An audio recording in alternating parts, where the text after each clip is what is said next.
MPP or NDC, especially MPP, not MPP party. Look, if our friends, if our brothers and sisters were burning down MPP flags, they were tearing MPP posters and NDC posters, is that what you term as destroying state property? Is MPP in Ghana or Ghana is in MPP? Who was burning Ghana flag at that day? Who was burning Ghana flag at that time? Is it not right for us to demonstrate? Didn't we go to the court to seek permission to demonstrate? So did the police have any right to attempt to tow our car away? That was rather illegal. And Oliver removed the key and threw it back to them. He said he's never seen some before. Hey, Ghana and Yamudia, you should know that Ghana, more than 70, 80 now more on a year. Won't let you any NGMI aside Damasi. A lot of nonsense in Ghana. You need to free our brothers. I don't know any shop in 37. I don't know any shop in 37 that was looted. I don't know anybody in 37 who was beaten. We don't know any shop in 37 that was looted. So why or what do they mean by looted? Where is the light? Where is the light? I saw a video that is that 10 people died as a result of the demonstration. It's a big lie. It's a big lie. Ghana police and foot soldiers, beware. Beware. Stop lying. Beware. The direction at which you are driving Ghana. Beware. The direction at which you are driving Ghana. Beware. If you are youth and you are home and you are watching us, be out. Be out. Ghana is not for those in their 70s, 80s, 90s. There are children in our We are the Ghanaians. And we need to save it down for those in kindergarten come and pick up. Those 80s and 70s and 90s, they should die away and go away. I'm saying that very soon, the government will go and borrow from the IMF to come and purify water. IMF, when they come, don't give them any money. Tell them now. Tell them now to stop it.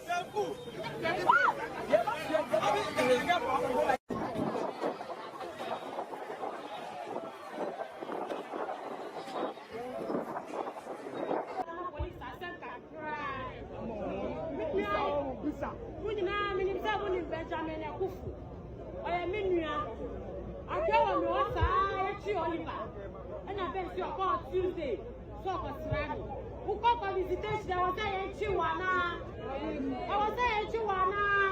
Demonstration, I come and say, Bray and Kobe. Only Mushi. As I said, you're not Papa Benasuti. I was saying, Benjamin. Me call Central because it's Ghana police. Me to say, Bray. Almost someone named Bray.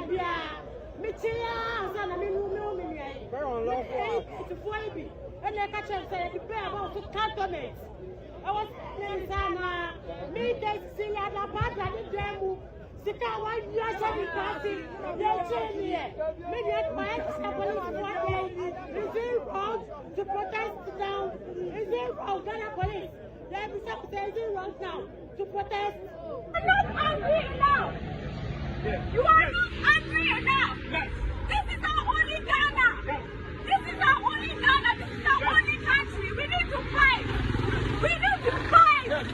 We need to fight. You are not angry enough. You are not angry enough. You are not.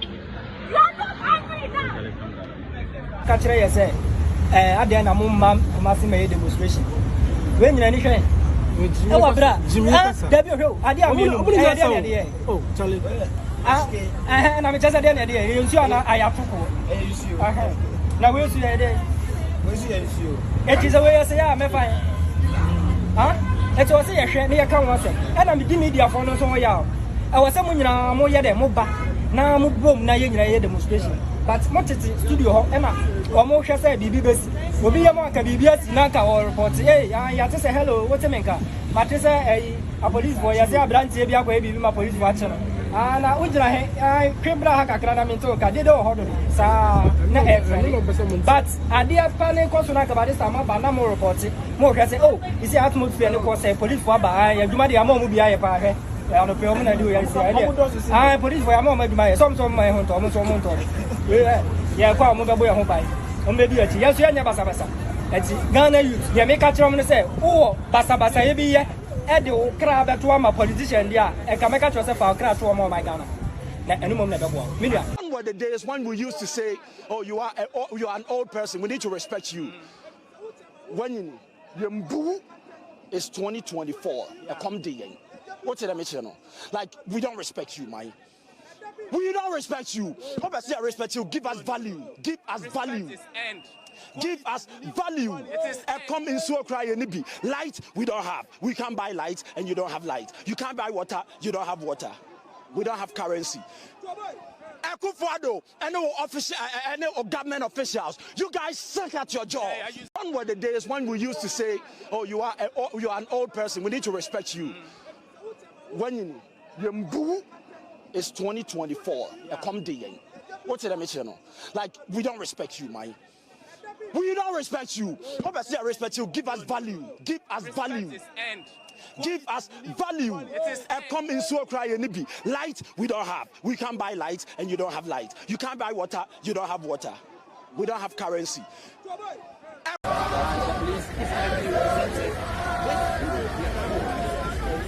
I'm breaking through.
We're supposed to move freely. We're supposed to make our message visible. The message we have on the placard, we want Ghanaians to see. We want the world to see. But then it seems as if we've been caged. So please, let's compose ourselves. Let's compose ourselves. We are going to move within the remit of professional conduct. No, we are not going to have any confrontation. The message is more important than anything else. Now, somebody can actually strip you away from the business so that we have a different conversation over the media. But that's not going to happen. Today, the message is going to go out there. It's more than any suppression. And we have to stand there.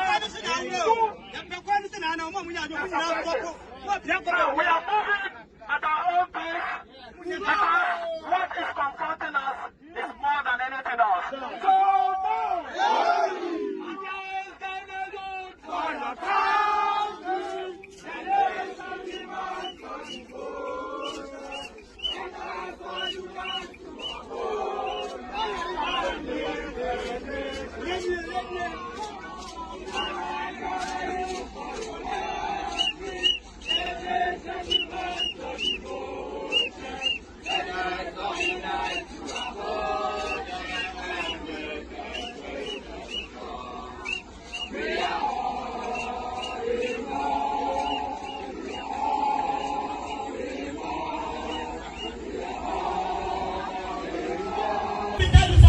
There has been no systemic change that has come by standing idle.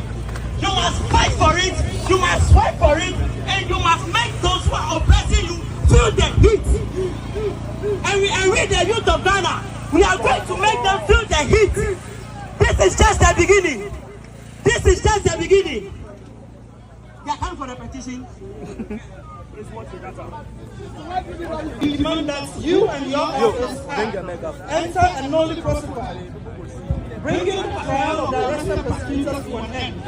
2, we order the immediate release of the arrested prosecutors pending the custody of police.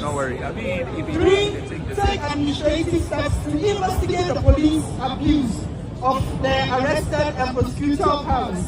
4, enact and implement an internal policy for the purpose of training officers of the police service on rights and freedoms of individuals during and after protests, as well as proper handling of arrested persons.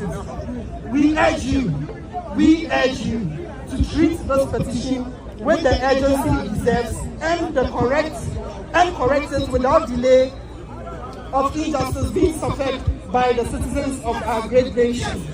Sincerely signed, the organizers of this particular protest. Adachi Brownson, Albert Akwesi, Benedict Kweku, Nasiba Bawa, Wally Gadel, Camry Taylor, Efa Apim, Joshua Boy, Richard Ajao, and a Japan for star, Abdul Isa Osman. Thank you very much.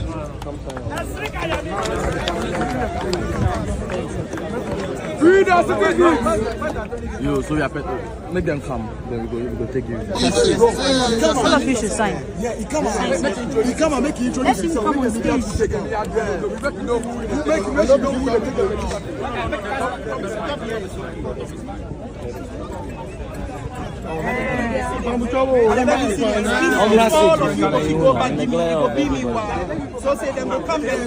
that from our side as officers of the Attorney General's office, we stand with you in the sense, or we fight your fight with you in the sense that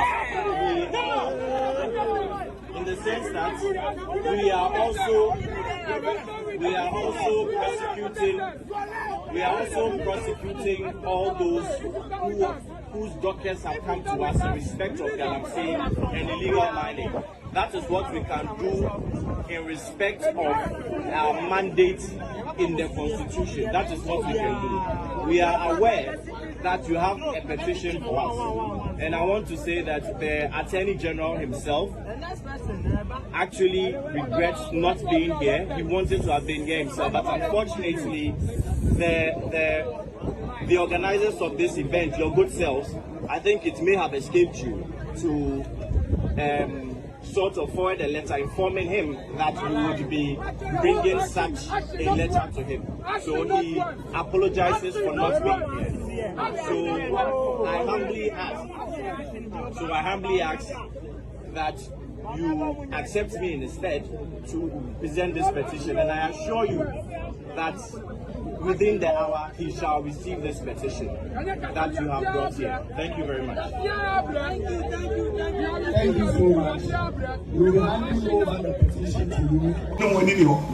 You are one of the you don't want them. Can I say it? Make when they are assassin, and you swear, as a people want to back, not any new. Now, what comes out the cop? And you mobile, send a cardano.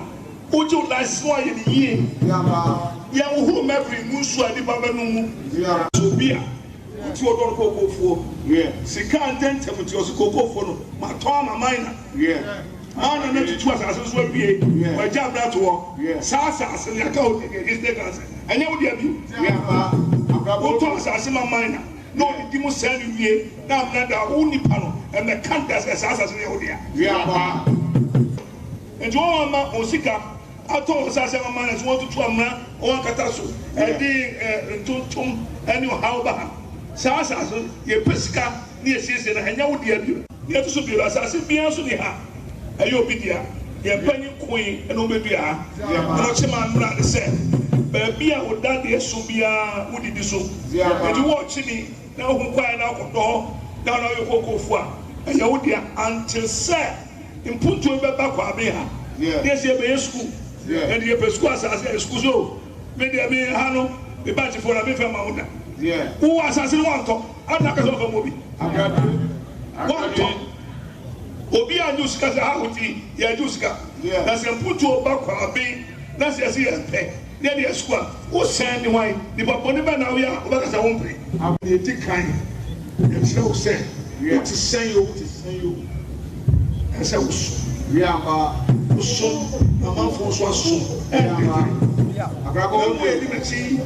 And you be able to go so and you almost so much. That was we are in the October 12, 25 years ago, but I'm not chilly. Now, 25th anniversary of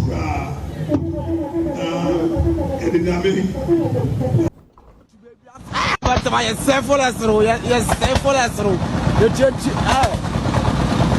Yes, simple as run from. Yes, zero run from.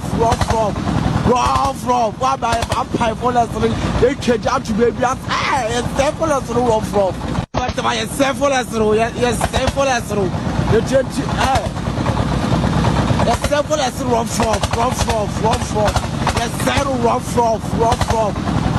from. Nana. But my simple as yes, simple as the change. Ya bewu. Let's go over in Kwan. Ya bewu. Ah, the story must mon shane. Yesterday, I be yan and by a CNN. I'm more chum something got waba.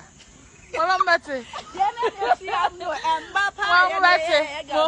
More 500 million. One more at them. Because of my phone from a bar. See and die. Ya bewu. Let's go over in Kwan. Ya bewu. Ah, the story must mon shane. Yesterday, I be yan and by a CNN. I'm more chum something got waba. Well, I'm better. More 500 million. One more at them. Because of my phone from a bar. See and die. With Rashad. Rush hour with Rashad. We a rush hour. Rush hour on GhPage TV. Abusafo yema obibia kwa baba GhPage TV. Me jiri sa adom ne ahwe yie nti no obibia eho ye. Abuja atena se. Ena Friday na ebujae. Thank God it's Friday. Ye babe gu. But this time around ye de nyame ase but ye mpanyimfo na ye da so di ho abobo kakrakra. Abuja sabe ni se wo hwe me e wo GhPage TV wo YouTube ana GhPage News e wo Facebook. Ebu bia ne ba bia hwe me bia me mo kwa aba na me mo atena se so ne ebedi nkomo abon nkomo enchechiremu bia opebia ne de be ma wo ye be makwa mo wetima fraʊd ne conversation as time goes on entimen ko ba bia share video no ma no ebi hu bi na wonte ase se RASH HOUR breadru na yatena se menim ni abema ye be bonko ma me koma na kwaba Ken Asu-B El Supremo International Supremo Ken Asu-B Supremo numero 1 kwa gura ho ye de nyame adum Supremo me ho ye papa ye de radiasi yasaba ai yaba next year Friday e de bojae ye de ba be gum ye de bre Ghana for ye ne Ghana for e ba be hu de ekoso eti do bi nti ase no o ma ye nya we ye de chechemu be ma no ye be chance na mo ma frɛ eti mo bi anko ba bia kwa na second day second day of the massive Free the Citizens campaign.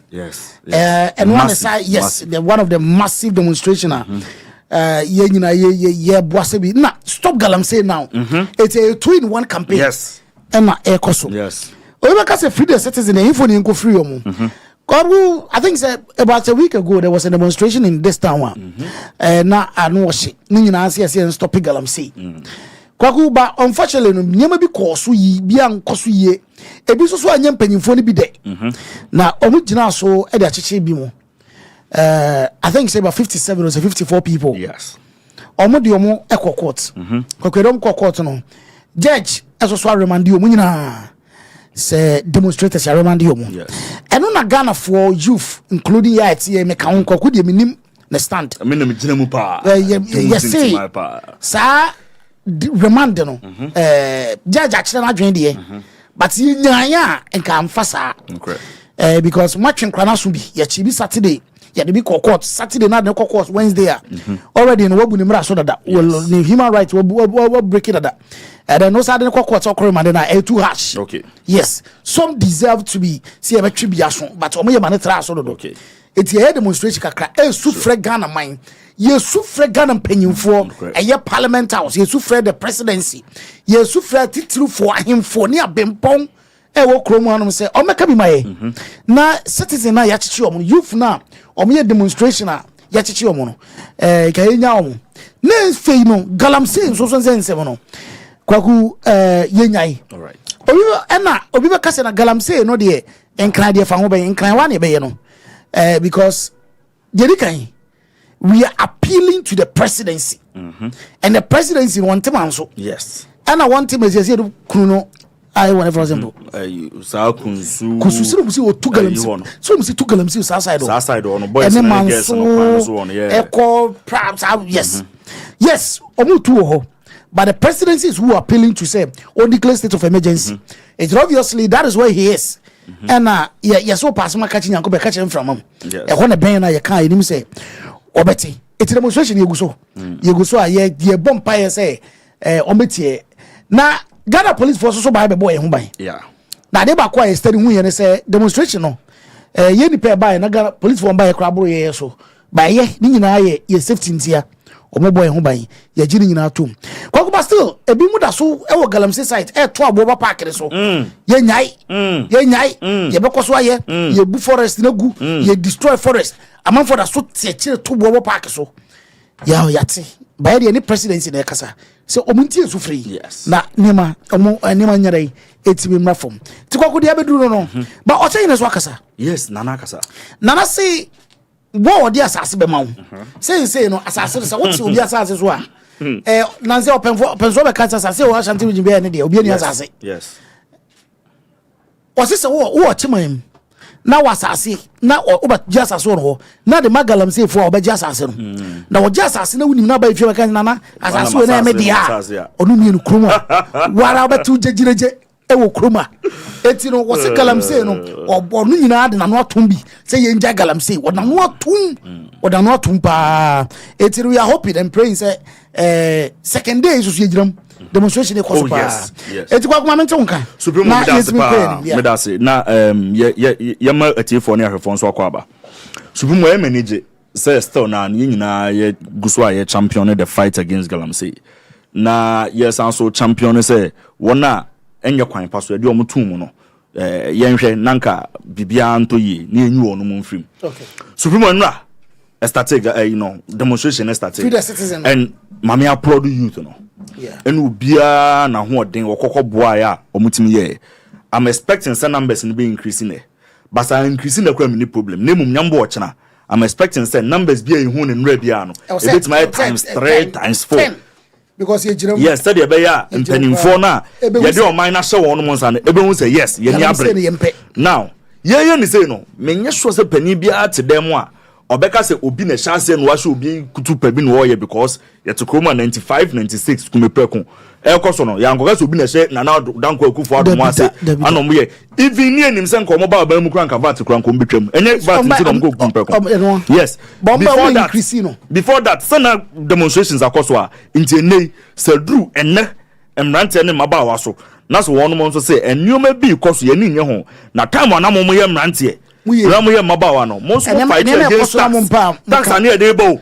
Mo fight against it. Tax and never boa more mine akoso mo fight against it. Mo raise genuine questions. Ebusa asa binti na wo say sa tax and they dey because abema aman omo man nim na abema mo ho akere mo fight na emum ye nsa ase na nanum di jaye. Mo maba be enjoy. Mo papa no maba enjoy, mo maba enjoy no. Yes sense ase ni sensu ni e kan dia. I don't think say was a penny bia ebufu. Na mama nsa mo mante na basu bi because first one yes, sorry. First one na course no. Okay. Any circumstances are na wo ho. Okay. Ye wie na e baaye no. Na nyankomo we na edi.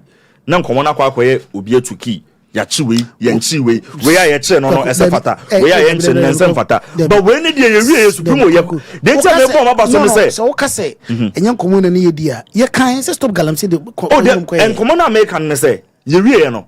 Not the entire center of conversation. Aba bejina enwoma e course say ko yi say anko yi. Ye chibinom. But this time around, I don't think say achobia. Unlawfully and unlawfully yentimi improve here. But lawfully ni dey ye hunu. Unlawfully no be any ya chi na wo be prove say ya nche me kwan paso. Abusafo yen kan kwan nche. Asu-B abekase eche bebre.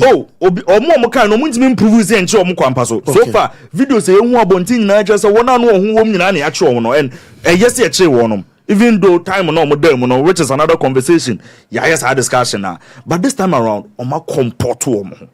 And no tell me about Supreme. A tell me say deep down ye any pay. Ye hu de course so. Na watch ba ku twam na watch me no twam. Yenu no mema ne mmaba we nano eno a wonum ti gu abonten so na won beti gu abonten so o kran so mbesa akono deep down o ma hu say enwom bi koso a anko ye so they will not repeat it and o man repeat no ene no yate o masem ni ye Supremo to the extent that they've been able to meet with the spokesperson of the Attorney General o ma present on petition the amano and Mr. Wilberforce ono so age aka cho say Attorney General no kwa no na nkopese wo bana oni ho no eha no because ono so galamsey no wo ye hu dwuma ama omo a ya cheche wo mo kwa no mo prosecute omo ye hu adwuma nti ono kwa ha no se wantimi ama na emum no also on their behalf no the bibia akwa Attorney General, which I think say eno no it was fantastic and I'm only hoping Supremo say nyame ya adomo a ene de ye yekoso yi ochena de na bekoso no mrante ne mabawa no ene mpani e beba be support ni nyina no omo be ni say ya say be ya problem bia ma na yetimi ato mo nka ye na Supremo ni bibi ade ba ko amasa adwene ho biem ene say dada nyina demonstration na say ane aye no free papa kufu adomo time say papa kufu ma demonstration say wan mo demonstration na say ane aye no I understand say penny for no crime and I know say yeah on the streets of Accra e kan wo mo ntimi ngase nkan wo mo and now papa Kufuado e ko UN o kai say ne ka say enka yo man bi akra nka ye bebo once Ghana for no bi shia no fantastic Ghanaians say what New York omo ya de Supremo omo ya de Supremo omo but then at least Supremo you see but you see the difference is that the international media no they make sure say they captured it. But so what is why Ghanaian media not capturing what is going on in Ghana? Supremo, there is absolutely no person. Our Ghana, our Betmaka say what is going on. Media no abomani aguso. No way. GhPage, for instance, all the TV channels are around, all the radio your friend say are around. Obia making sure say waka and I have not seen one media platform. I'm in support of Galamsey Supremo unless we bet me proving wrong. Me know one media platform. Same media platform. We bet me say media platform. We there as a MPP media platform and as a NDC media platform. There is absolutely not one single media platform. I will support Galamsey, which is very good. It means that you and fight one fight, but to do baby politics in the day. All right. Yes, I be uncle for you. Be for sure out. But then. Sanko no mukusia ya papa Kufuado with New York no fantastic job. Almost ya dey even say no me tre na international media no e capture and also send a message across Edekoye. Now I would want to believe say the American no aye one way. Your message na call even BBC I had the no BBC FI me hu nkofo e wo TikTok so a omo ye influencers omo wo numbers bebre. As uncle for no more messages be followers be as uncle for no na demonstration you want some near there. But I also feel say it is about time say afi yen Samsung system ya crowd ya kakra no yen koso nya crowd ya ni nyai me say betima ya kwa see December 5th say December 4th crime any problem but yen starting target certain communities na ya sha Galamsey na koso be no in your submission obobo bidin ebi wo western region ebi wo central region Ashanti region ebi wo ha ebi be wo eastern region ebi be wo baby yen starting targets our communities now nanka in full force ebi a buses 4 5 6 ye kwa na take opportunity nanka kruma no ye educate o mama hu die ntia eni se papa bi ono no ye MP oye MP oye DC oye MC ebaba beji asase no akofa China fo na akofa Ghana fo bi edi machines be braba be guso no aka cha o wo found kokote wu koko runson na ke educate no money abom nsie because we need to make sure say I was say cut down mo bia te de na see obo wa Supremo oni data sabe baby o no o de be so ne phone kra na internet wo hunu de e koso wo e bia GhPage TV obu o kra na ono okọ hye afumu na say is eba ono ntimi kra ntena okra hwe TV3 but say ekọ ne amamu say ade na amoye no ehun sunsanso ne in the next 5 6 7 years mo market one say na beba I think so many beba mo so ne enye yesa futuo ni nyina ne enye ebebo ayen Supremo unfortunately abrante ya na no na ni abra na ye nia St William o say rafon ahwan ka kire ne say na abusafo mo fa nche Ghana fo mo amu bia wu ana ayeden an wo ka ne ba asem no after the whole episode ne ade ni nyina no o say ne ba na film unim The other again say Supremo. Asem share Supremo. Who said people for that? Oh, there be minister will be our Supremo. Asem share. Oh, why are there Supremo? Anything I attack say. Edu baby a men threaten obi. Edu baby a men say because ye ne Chris was. What threaten why? Oh, there be I asem na make am say asem ni asem share. Enunti na. So this is an example. Men ka so be threaten obi. So for instance, and this is just an example. You want to say, who say Christopher, mini Christopher, Messi Christopher, train away Ubiate, David Supremo Wate, but you say ye a buffo de Yabako ban nebi be Christopher. First person you no train away once now okay. So assembly assemsia abranti bay, ebi an yankopon or branti ye in phone you tell say na ya fato so ne do lunch why?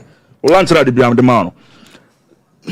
Oh, nyamfa ne say abranti o kan na asem wie o kan na asem oh oni rafoko ye no ne che supremo ye no ne che supremo say we ha na de onu eni supremo nyini enya foforo onya ata when abranti na ne ya bo video ya try ahwefo ya bo cha abranti ya block ru okay or access to hospital one hospital oh call hospital one hospital call hospital o ko de bata kwan de otimi fa so ko ba bia wo ko bia say your hospital sinanim say de to aso or per access and what can I say enkofo abra panimfo yo mudi demonstrators ye nim ka kire ne say e rough boy ya odi mike kwa krai small boy ya okwi enya akukudro ka kire ne say na mo Ghana fo mwei abusafo mo panchem ebi mu wu na ye de say akwa yi ba wo film e beto ba say na go film dada ah boy yes am ne kan Supremo enya bi before from America boy he's on live television saying say ne ba na film now ana make a choice e bit ma basa na akwa no be free mu dada but asem na akwa ko hia ni ntim e say na ma was my head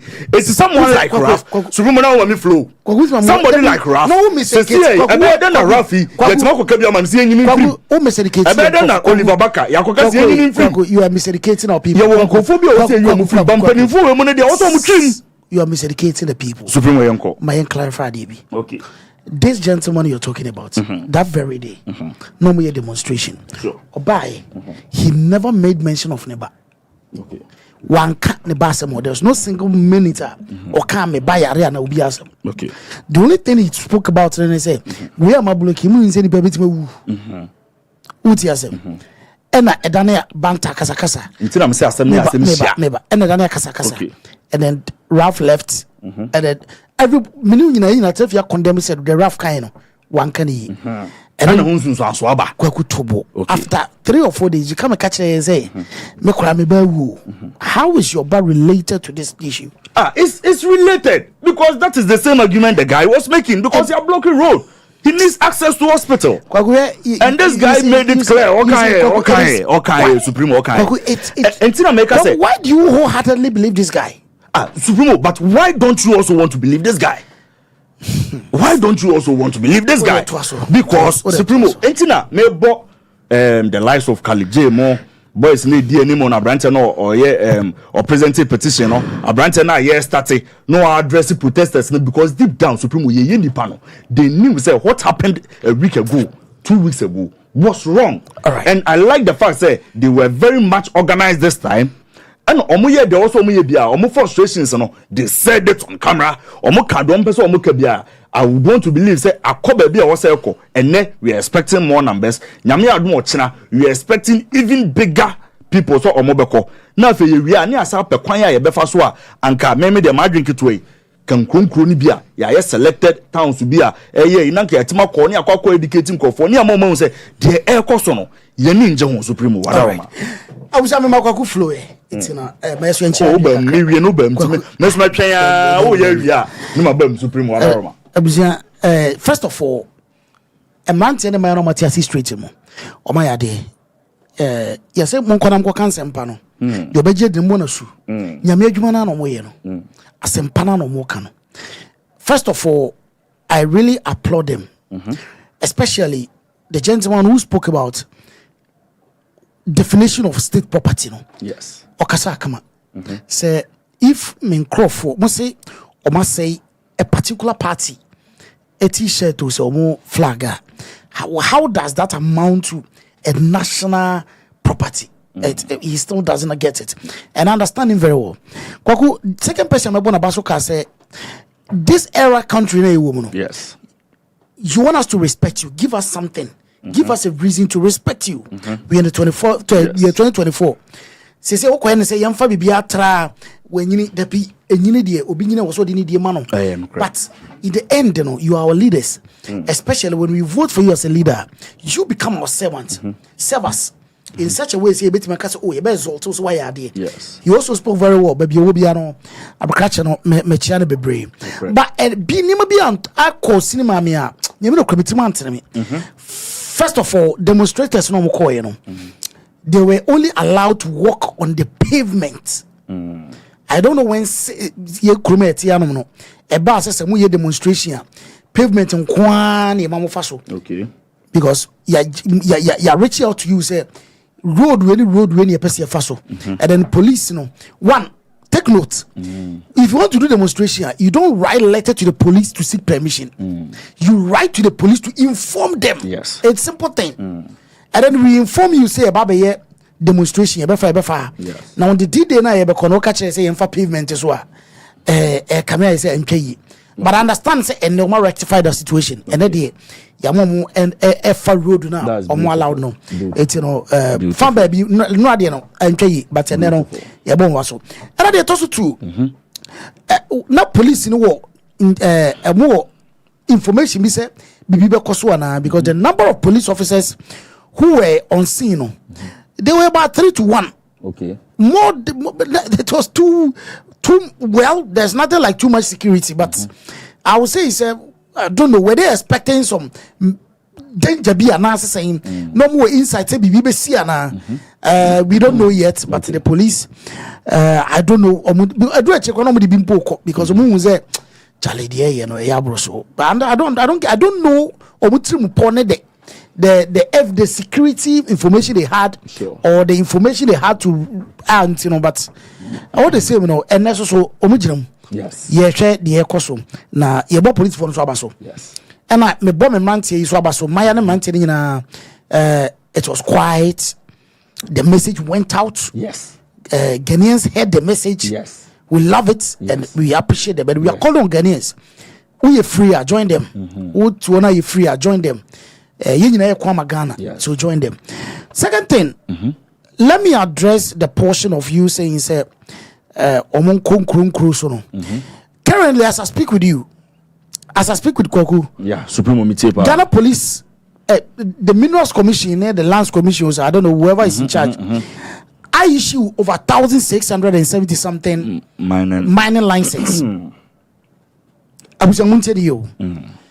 We have a central figure who controls the mining. I issue over 1,600 mining licenses.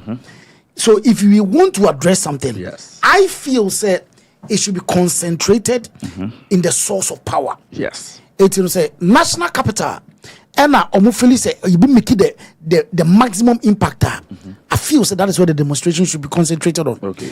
At the end of the day, the GGA president called on say a bit timia declare state of emergency. Yes. And you and I know say as soon as they declare that nobody can step on any part of the forest so acquire mining. Nobody can step on any river so acquire mining. It's basically it is a centralized source of power no one was the maximum impact no the pressure no echo because to be honest obi no one man to one man ninka o de di o you okay yes obeka say me kwa galamsey baby it is always fueled by money sika na nipa nepe eti yamfa ne say nipa no wo manso na galamsey I believe say nipa no ye bi because opeska yes so you going to tell him say galamsey and munya na say yenso obambe no the impact no nya because on view abeka choso mo me dia na but when the source of power no authorize here is all going to cease. Okay. That is how I feel and I feel say where they feel they can make the maximum impact, that is where the concentration should be and that should be the national capital where we have the seat of power which is the executive, we have the judiciary there, we have our parliamentarians there. Yes. They all can speak up and let things change and all that. Sure. Secondly, Kwaku raise the issue be about Cratchy, I was say ne this year free me. First of all, Ralph Asimo Kaino in Trey a man bossem. Okay. A man bossem. You see, a moi a crap pedo. Okay. A samando pedo. Okay. A funu for a pedo. Okay. Na yati for. Kwaku. It's in Nipadi, there's nothing like too much people. Yes. No, like I say, Ghana for be and I day. It was a silly talk. It was unreasonable talk. I don't think he said he thought through it. Minim se no nim se camera than so. And I minim na dream for the cancer no. And I condemn it in every way possible. I condemn it. Yes. Secondly, you know if you I condemn say a year 37 road on blockade. It was highly unnecessary. Okay. It was and then we here because Ghana police I catch you say yes you can pass there and then tomorrow they wake up and tell you say okay don't go and pass there. Maybe they had some later information be or say no emergency wait mercy and almost stop you. They should have listened, just change your route, nothing changes, and then the same message you are trying to put out there. Sure, it's non fast when it's some blockade 37 road. However, I feel say when we are dealing with issues, let's deal in such a way say young conquer say ye 2 foot road penny. Cratchy udru hono. O say why they block the road? Because all right so be busa no block the road. A responsibility so be busa. What busa? Kwaku o say run away nipa betimi. True. It's possible. However, the National Ambulance Service came to tell us during the period of the demonstration, we'll be free. Okay. Will be free. Okay. And then Kwaku, about 2 weeks later, you come and tell us, they na meneno boy and cry press on me by wua. Come here, yes, I say, I say more kakra. Because that day, say, I dear Nana, or this year be that, baby, you would have said it. But you never made any mention of Odishibia. All of a sudden, 2 weeks later, you come and sit on radio, you are having a normal conversation. I don't know where from near Busa was saying, Audition away, or so, Medition of Crowd free man. Come here, I said, Anajuman and Sam Kakra. Because I don't think say you expect me to believe you more than the authorities who claim, say, and who told us, say, within that period, you know, will be free. I don't know if you understand where I'm coming from. No, I don't understand, but I get you. Difference won't be. Oh, Supremo! Supremo numero uno. I keep saying, demonstration, Galamsey. If they stop Galamsey today, Kwaku, even the people who are fighting against them are going to benefit from it. Every single individual is going to benefit from it. Okay. It's Abanti, I don't know whether you are for them or you are against them. It is irrelevant. But what is important is yes, topic I'm saying now, benefit it is say I hope say ye kasa o ketwem. No kra ye man yako. But enye no kra onhu the negative impact some statement no e de beba ye if anything the fight against Galamsey because basically man ko yetimu den no de kotena ho ye for some demonstration omokoye ne ma bi ani kwan so omoye but in the end no na ade no person mo achieve no is paramount no ade yin the beboy it is say a turn out say throw na wutwa na meaning what you seek to gain in the end if Galamsey stopped everybody's going to benefit from it. It's say no cry say na this year we man yakọ na this year free mu na ni agesa no but all the same na ni do na ni enje nam ka se ke bi abeka na taade mumu kra ho ase this year cry free mu Rashad me ka se ho na nka ade fa no wan fa ho we die ene ho ne di wan fa we die so to mu nem number resu points na ma but na ni na aso ko e dey ka na me tiase me ni ayko e bia na ne first born o this year e bia na ne first born o timi se tuntum Kwaku ati ase o dey ona make sure no supreme e bia na first born Kwaku me doubt so tuntum na ni na aso ko yi akoye nim nyina atwe o hwe ba ko yi o hwe just 1 week ago ba ko an ye na hwe ye na nim nyina na atwe eti who in his sane mind a obi anim no nim so obetena TV so a o ka se me ba wu a ntempa na nkofo ba bonta be ka sa akọ wo boa Ehia no kre. No aba beka. Supremo. Mamusu asem. Wadaroma. In the Ghana hanete. Minka say Ghana African politics dirty o. Minim pa Supremo. African politics is so dirty. Yes. When him said that day now, the authorities called on, I think was it TV3 with Balamundi Ghana ambulance to clarify. Yes. Now there was a parliamentarian son, and also was that going on. Sir Branton was one of Sir ex Ayufoni Bima. Now he was very emphatic on the fact that any pattern he was during the course of the protest. Yes, I find Butchie. Yes. Yes, Butchie, but Joedi Junior. He was setting the telling that say a no report from the National Ambulance Service say within that period the pattern. It's you see somebody was bold enough to sit on national television to tell us the pattern. When immediately they called on to tell us yes. It's why would you be surprised if but this guy that one was just a generalization or the propaganda. This is an individual. And there are differences to this. Yes. Oh,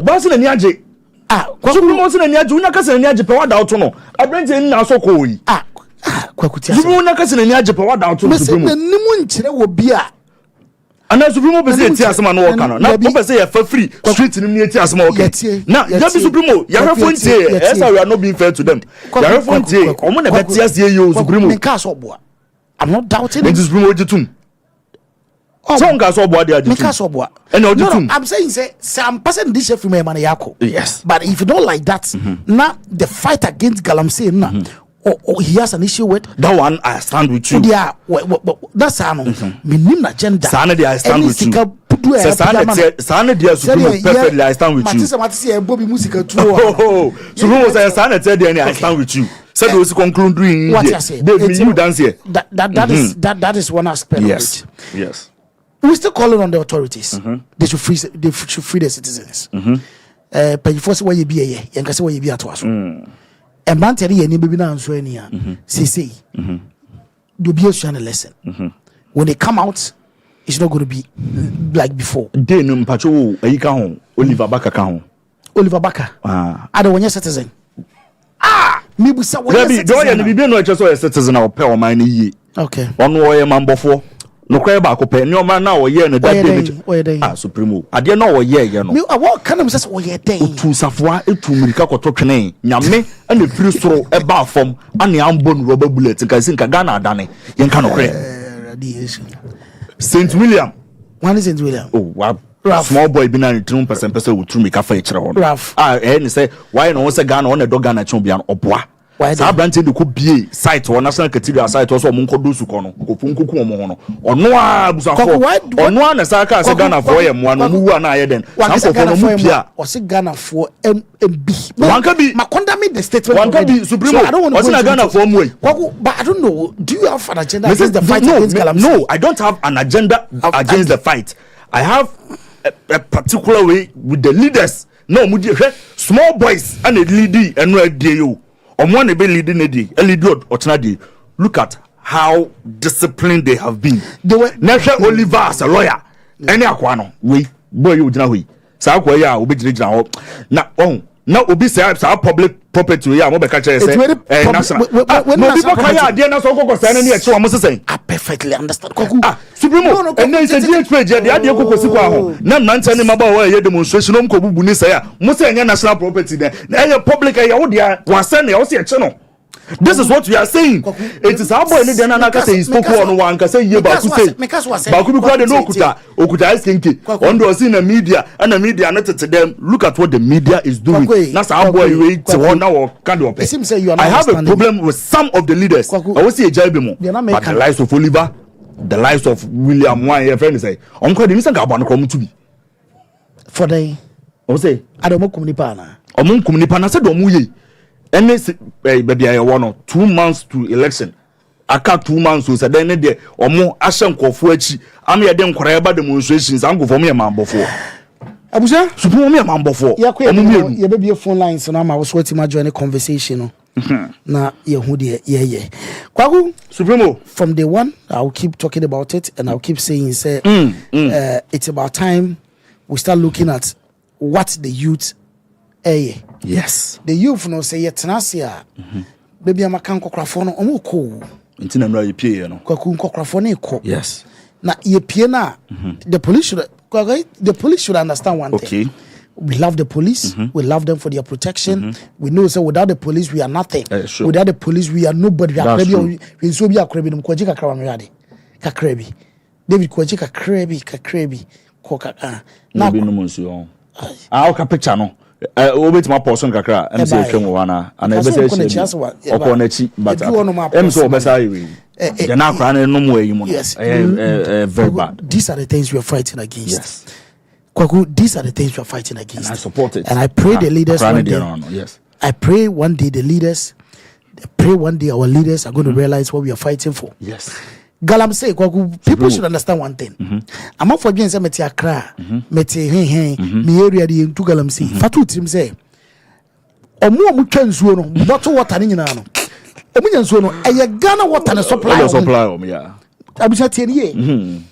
Omo bottle water dodo na wini mo mudi ni nyina no eye Ghana Water Company na supply o etibusa won say Ghana Water Company so no munya free omo no mudi kan ka che say nsuo no de ejangwa na say wo se wunti a wa wo jejereje na no we no come by you Kwakuna there's another good update. There's good news. Let's say it's a good news. Wadaroma the Catholic Bishop I don't know from saying Catholic Bishop from saying the Catholic Church. The Catholic Bishop Council. Where the Catholic Church ankasa. Who's the Bishop Council? No, the Methodist for the account. Yeah, okay. But this one is the Catholic Church. They are set to embark on a protest against Galamsey. That is a report I read on GH1 TV. And petition Nanasa Fatoso and petition the President Namu on October 11th. It's a good thing. Yes. And we are waiting for it. We love it when the whole country stands up. May Pentecost 4. Yes. Yeah, Pentecost 4. Yes. Pentecost 4. Yeah, Pentecost 4. Methodist 4. You're opening in Crawford. Yeah, Chamonim. Yes. Now you who dear da. Monso so mbe petition the president on the fight against Galamsey. The Catholic Church so no. Yeah, Cham say munkram tebia muden. Because ye jire hubi and just over the weekend. On my penny. Yeah, catching is a beya could declare state of emergency. Now a bow share Ghana for say you put his presidency on the line to fight Galamsey. On for failure and son with free, you can't wolf in a quick. You're telling chain crown or chain free and chain. It's almost so called Yamisa almost so. Some more Casano to chain home, no chair, money who say, Munim de Moka. Yamisha Munding, yes, to now Famunko on Famumra. Now, Omamuntimi and what Nayana Galamsey. A fire. Good. And I think say labor organized labor. Yes. Organized labor. Yes. For also say Omudi can letter by one. Omudi can be by Supreme. Yes, I think so that September 11th. That was the first letter, that was right? The first one. Omudi by one thing say basically if the president or one my president in deadline say what me sure mo I'm put it forward. Why your offers was stopping Galamsey? Omunya adwuma biem. Kais. Organized labor. Yes. Almost say they are Galamsey no. Omunyina omabre. And I know almost on a buy come. It's you know. Omo de beto Ghana for him. So omo the petition be omo the letter come presidency. Oma copy the parliament house. And you be say the president should meet them, analyze the entire when offers was stopping Galamsey and channel. Unfortunately no. Omo intimate so. Presidency no date from the moment the tram and moment letter by Bontain say yes letter by it's all 1st October so but enra ministry of information Sunday 4th yes and they are supreme I'm the letter about Bontain said almost said Ministry of Information press statement the president meeting with organized labor. Okay. Almost the president of the Republic of Ghana, His Excellency Nana Addo Dankwa Akufo-Addo, held a meeting with organized labor yesterday, 3rd October 2024, at the Jubilee House to discuss issues pertaining to illegal small-scale mining. Okay. Government would like to thank organized labor for attending upon the president's invitation. Okay. Government is committed to engaging all stakeholders in pursuit of sustainable mining and environmental protection. Fatimatu Abubakar, Minister, Senior no. Okay, it's you know, kwamo threatening so omunya adwuma, omude nyina to form omo call on strike no. Presidency akushia omo. Okay. Na details of the meeting also my ultimate catches work with keke or my own say yes I don't know why the presidency is quiet on Supremo. I have a problem. And say I have a problem with what we just read. Supremo, let's go back to it again. Why is Fatima Abubakar, my own senior, no leading secondary school? Why is she lying to us? Minister of Information. What a minister of the information. To Fatima Abubakar. Yes. I don't know which country. I didn't know country. Supremo Kosoro. The presidency. Make kind of in the boss. First paragraph now. The president of the Republic of Ghana, His Excellency Nana Addo Dankwa Akufo-Addo, held a meeting with organized labor yesterday, 3rd October 2024, at the Jubilee House to discuss issues pertaining to illegal small-scale mining. One for Galamsey in Shaw, they don't use the word galamsey. At the end of the buy, a church of Galamsey was so Galamsey, organized labor, Galamsey, a church. As an amount from the kind I did. As it will be a small scale man in a way in a Ghana for Casa. As soon as we Galamsey, I'm way. Galamsey, no found to say, or more moving and crank, Galamsey. Galamsey, no. Seniors no could take crack and create or more the crack and a cata. Or more as a synonym. No, your last Virgin Day. Virgin Forest. Obala. Akonta mine is 1 year, but 2022 a year the last was I yes, so Obama was a virgin forest no or forest na yasia forest na yasia forest na yasia on found so a virgin but unto me so when you galamsey in Ghana for nyani dimbo kwaku Supremo. So these are the quick updates in South Carolina. Yes. Yaku mana Supremo Adaroma. I feel say the idea banai, but then Supremo oshe a statement here kind of say say your man penny organized labor. Yeah. Now she organized labor so October 1st the no the buy na ye nyina me gidi say o ka ho bi Ghana fo nyina ka ho bi say ye nyina ejino machi o mo nhwe na o chene bi o ma make different story and try. Okay. The first Mosia president no and Mabruno saying I didn't Supremo saying it you organized labor mo secretary yes secretary or TUC secretary and the general man when your opportunity makusia papa na mu papa na say that they can papa na mu makusia ye bufu ye kwa Supremo say you to know from first one the problem ababy mu damu ene enra ene ochana de no what is there say e be ma youth no platform Mosia president na want to kan wase mumbu I say you to need opportunity in share president no. Omonga so mbo fupa no mo street no so no. But organized labor mobile ya mo share president. And mamo me kan kire watch na. Se mo share president no wa sure mo say ni time for no. Munya nko papa no Catholic asofwe. E ba mo so mo petition wan. The presidency. Omo ka so mo test street so akọ petition. Eji ana so mo be petition ma na waka no from mo de akọ. E be on say they are meeting the president. Momo me can be before Frubian Train. Supremo baby free banner. The strike is supposed to happen on the 11th, right? On the 11th and on the 10th. On the 11th. On the 11th, yes. It's and no more bibika. Some ministry at the first release abe. Or mama make some countries here. Says the ministry in the aba. Very diplomatic. I think says well written.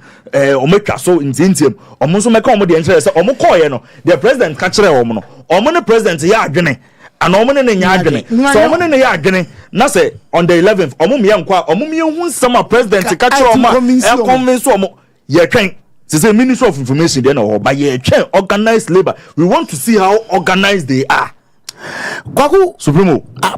You see, I have a problem. Matthias say menti Supremo. And somehow me. Supremo and somehow Supremo menti wadaro. Why does NPP think the fight against Galamsey is a fight against NPP? Don't say so this is it.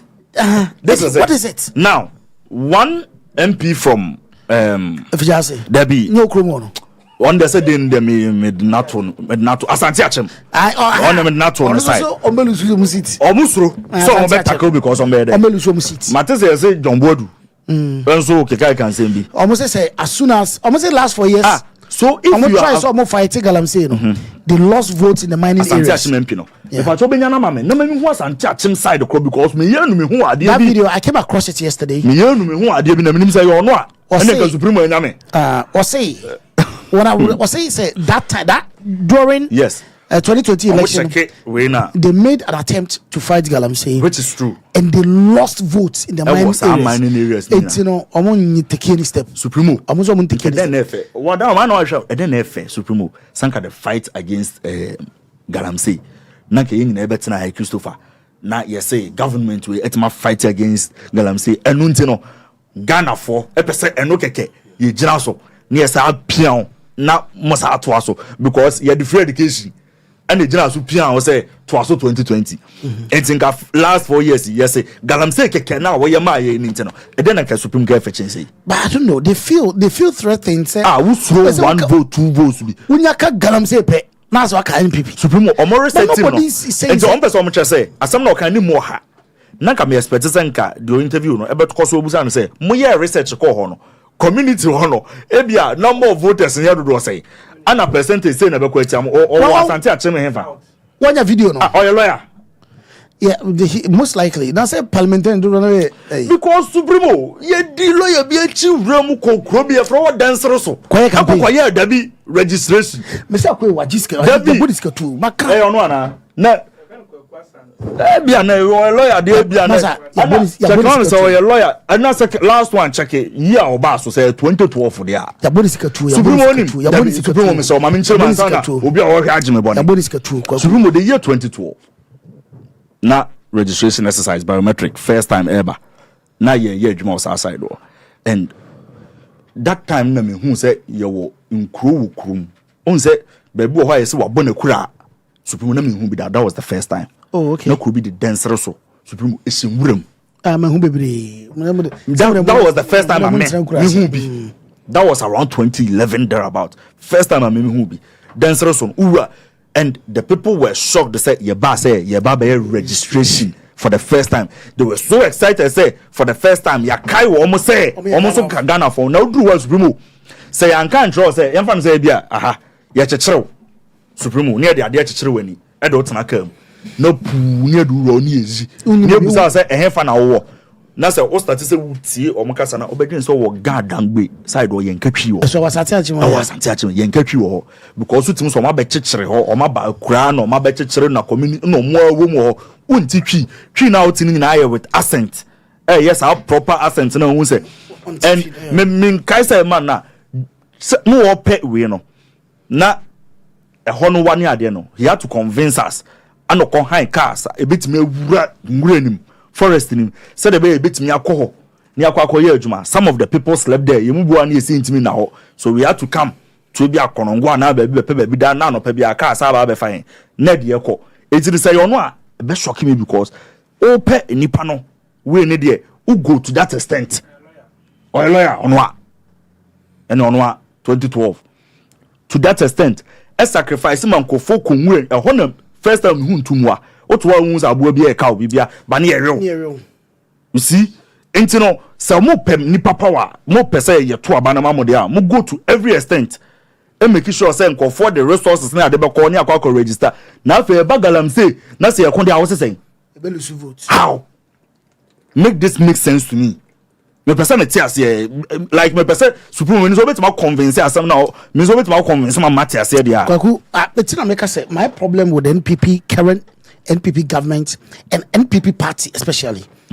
I mentioned party because the communicators, the party people, who can the fight against Galamsey is like the fight against NPP, and it shouldn't be like that. We are fighting for Ghana. We are fighting for Ghana's destiny. That fight, and I'm say smooth. We all wish it to be smooth. Yes, but I doubt it's going to be smooth. To be honest with you, there is no nation in this world that are fighting for independence for something that it was smooth throughout. It is not common. Give me one country. As I didn't see it. Say they fought for a destiny of the nation and it was smooth. It was Ghana for crying rowdy. Yeah, the deeper. When crown Kenya dear, Yakwachi biko tunko jelly bidibi and for so ye young crown. Supremo answer never could read my address a quick one. Also, room but who here no be offended serious. Also, is confessing now, Mr. That time when this na also it is a more confession be a and kaka send this woman mama juma. But I was working for EC Aha, and yes, be an year, my papa, and you're an year, mamma. But no, per se, it's me register as many people as possible. And he was making always, be making sure, say, baby, be a shibia. In time, once I say, Nipanako, Eseba, Ababeka say, see a tackle, Galamsea, or more mining areas than tomorrow money. You know, it doesn't make sense to me. It doesn't make sense. And you know, Ghana for. We are hoping. Yes. Demonstration. I keep saying, say, even if you can't be on the street with them, post them. Yes. Say things to encourage them. Yes. Cause I'm saying, you know, brah, obiao. Where Obaka say, what do you make cramming so free? Obaka consider by now. The go cram so go to kinky. Na kinky na go turn abontena. I go turn abontena. Ezo no. Ana o kra so a o de wa kra ba o de fa de so wa kra so bi ade be yo wa kinky dun ko to abonte. Wo fa se bi yare na on ye be fro. Ye be fro. It's a fight for the soul of the nation. It's but the way I say you smooth, you can't have it like that. You can never have it like that. Man boys There's another story which last Wednesday I wanted us to discuss it, which was a Zoom Lion story. No? Yes. And the car said, one thing a dama kuma super a broad conversation. Kwaku Zoom Lion. Yeah, na nano mame mono ye hu so mo ye bi na che. Zoom Lion has been by in 2006. 2006. I think it's April. Yes, 2006. Kofona e de bae. One Zoom Lion the Dr. Sian Japan there. Yes. Or ye Pentecost elder. CEO of Jospon group companies or banks in there. Yeah, Dr. Sian Japan. Or a Pentecost elder, very important to me. And only here my parents are marking. Or a Pentecost elder, the title mood drooper, marking to me. Kwaku, this is the story. Okay. 2006. And I could follow the Youth Employment Agency, Youth Employment Agency, or say program. No. Yes. And you know, we needed people to clean our streets because one of the main focus was to get the city, the town cleaned. And I said, yeah, why don't we get so the contract was given to a year Jospon group and almost started the Zoom Lion. And my Zoom Lion be a very popular name. Or no more cats be a more proper group. Zoom Lion, no more my blue or more overall blue. Orange be no more. Koku did the money at say Zoom Lion itself. Omu bu amanfo, omu bu omu workers. They are cheating their workers. Now eba na yaboto go na so page one am o de ebiem na onye kwaku 2009 and you find out say tua the workers no 1.9 190 cities 190 cities okay for a year Abuja one day and then 1 week go the whole month near tua ka 190 cities 190 cities no we divide kwa minim di obenya and na ye tua muka. And no, so let me do 1 year. No one try. It's nipa ba kwa menim say what fight this you Manas Azuri awoni. Wa kompa na yes a contract and yes government bi abana or per se contract who say emwa. Do you know the funny thing? Kwaku that 190 na wo tua individual bi no. Ono no take it for 80 series at that time. 190 no. Yes. Okay, no just 480. Yes. No, wama 190. Wama. Dabio. Or no, dear 490. Do you understand what I'm trying to say? Okay. As of now. As of now, then okay. As of now. It's a CAD. It's a CAD. Or no, fa 600. 600. No amount 250. No amount 250. In total 850. Okay. Government say Fanipa Ejuma. Kwaku Fanipa Ejuma. Yes. Mepe cleaners for Ejuma. No more clean street. Manti biano. Miniska. Metuya every individual bia obefana juma bia 850 cities. Okay. I'll pay every single individual 850 cities as of now. Zoom Lions yo. To no 850 cities na. I wasn't going to go to any panic na. No, to any panic 250 cities. No for 600 cities a operational cost. Yeah. Are you getting it? Men 850 my bro 250 me say usika no. But every government knows that he's paying you 850. However, you are getting 250. Ya kan wasem say we dey entwaye say 250 no so muntua Oh. For the past 9 months, Zoom Lion into your workers. 9 months. Oh. 9 months. About the moment. This is what happened. Now, no. Ombura ANG Studios. Okay. Eko Kawasem. Okay. Yengo Timbra. Odaruma. One uniform. I mean, can I say one more uniform? Ejina, kama. Ye prayer, the prayer. Na prayer no.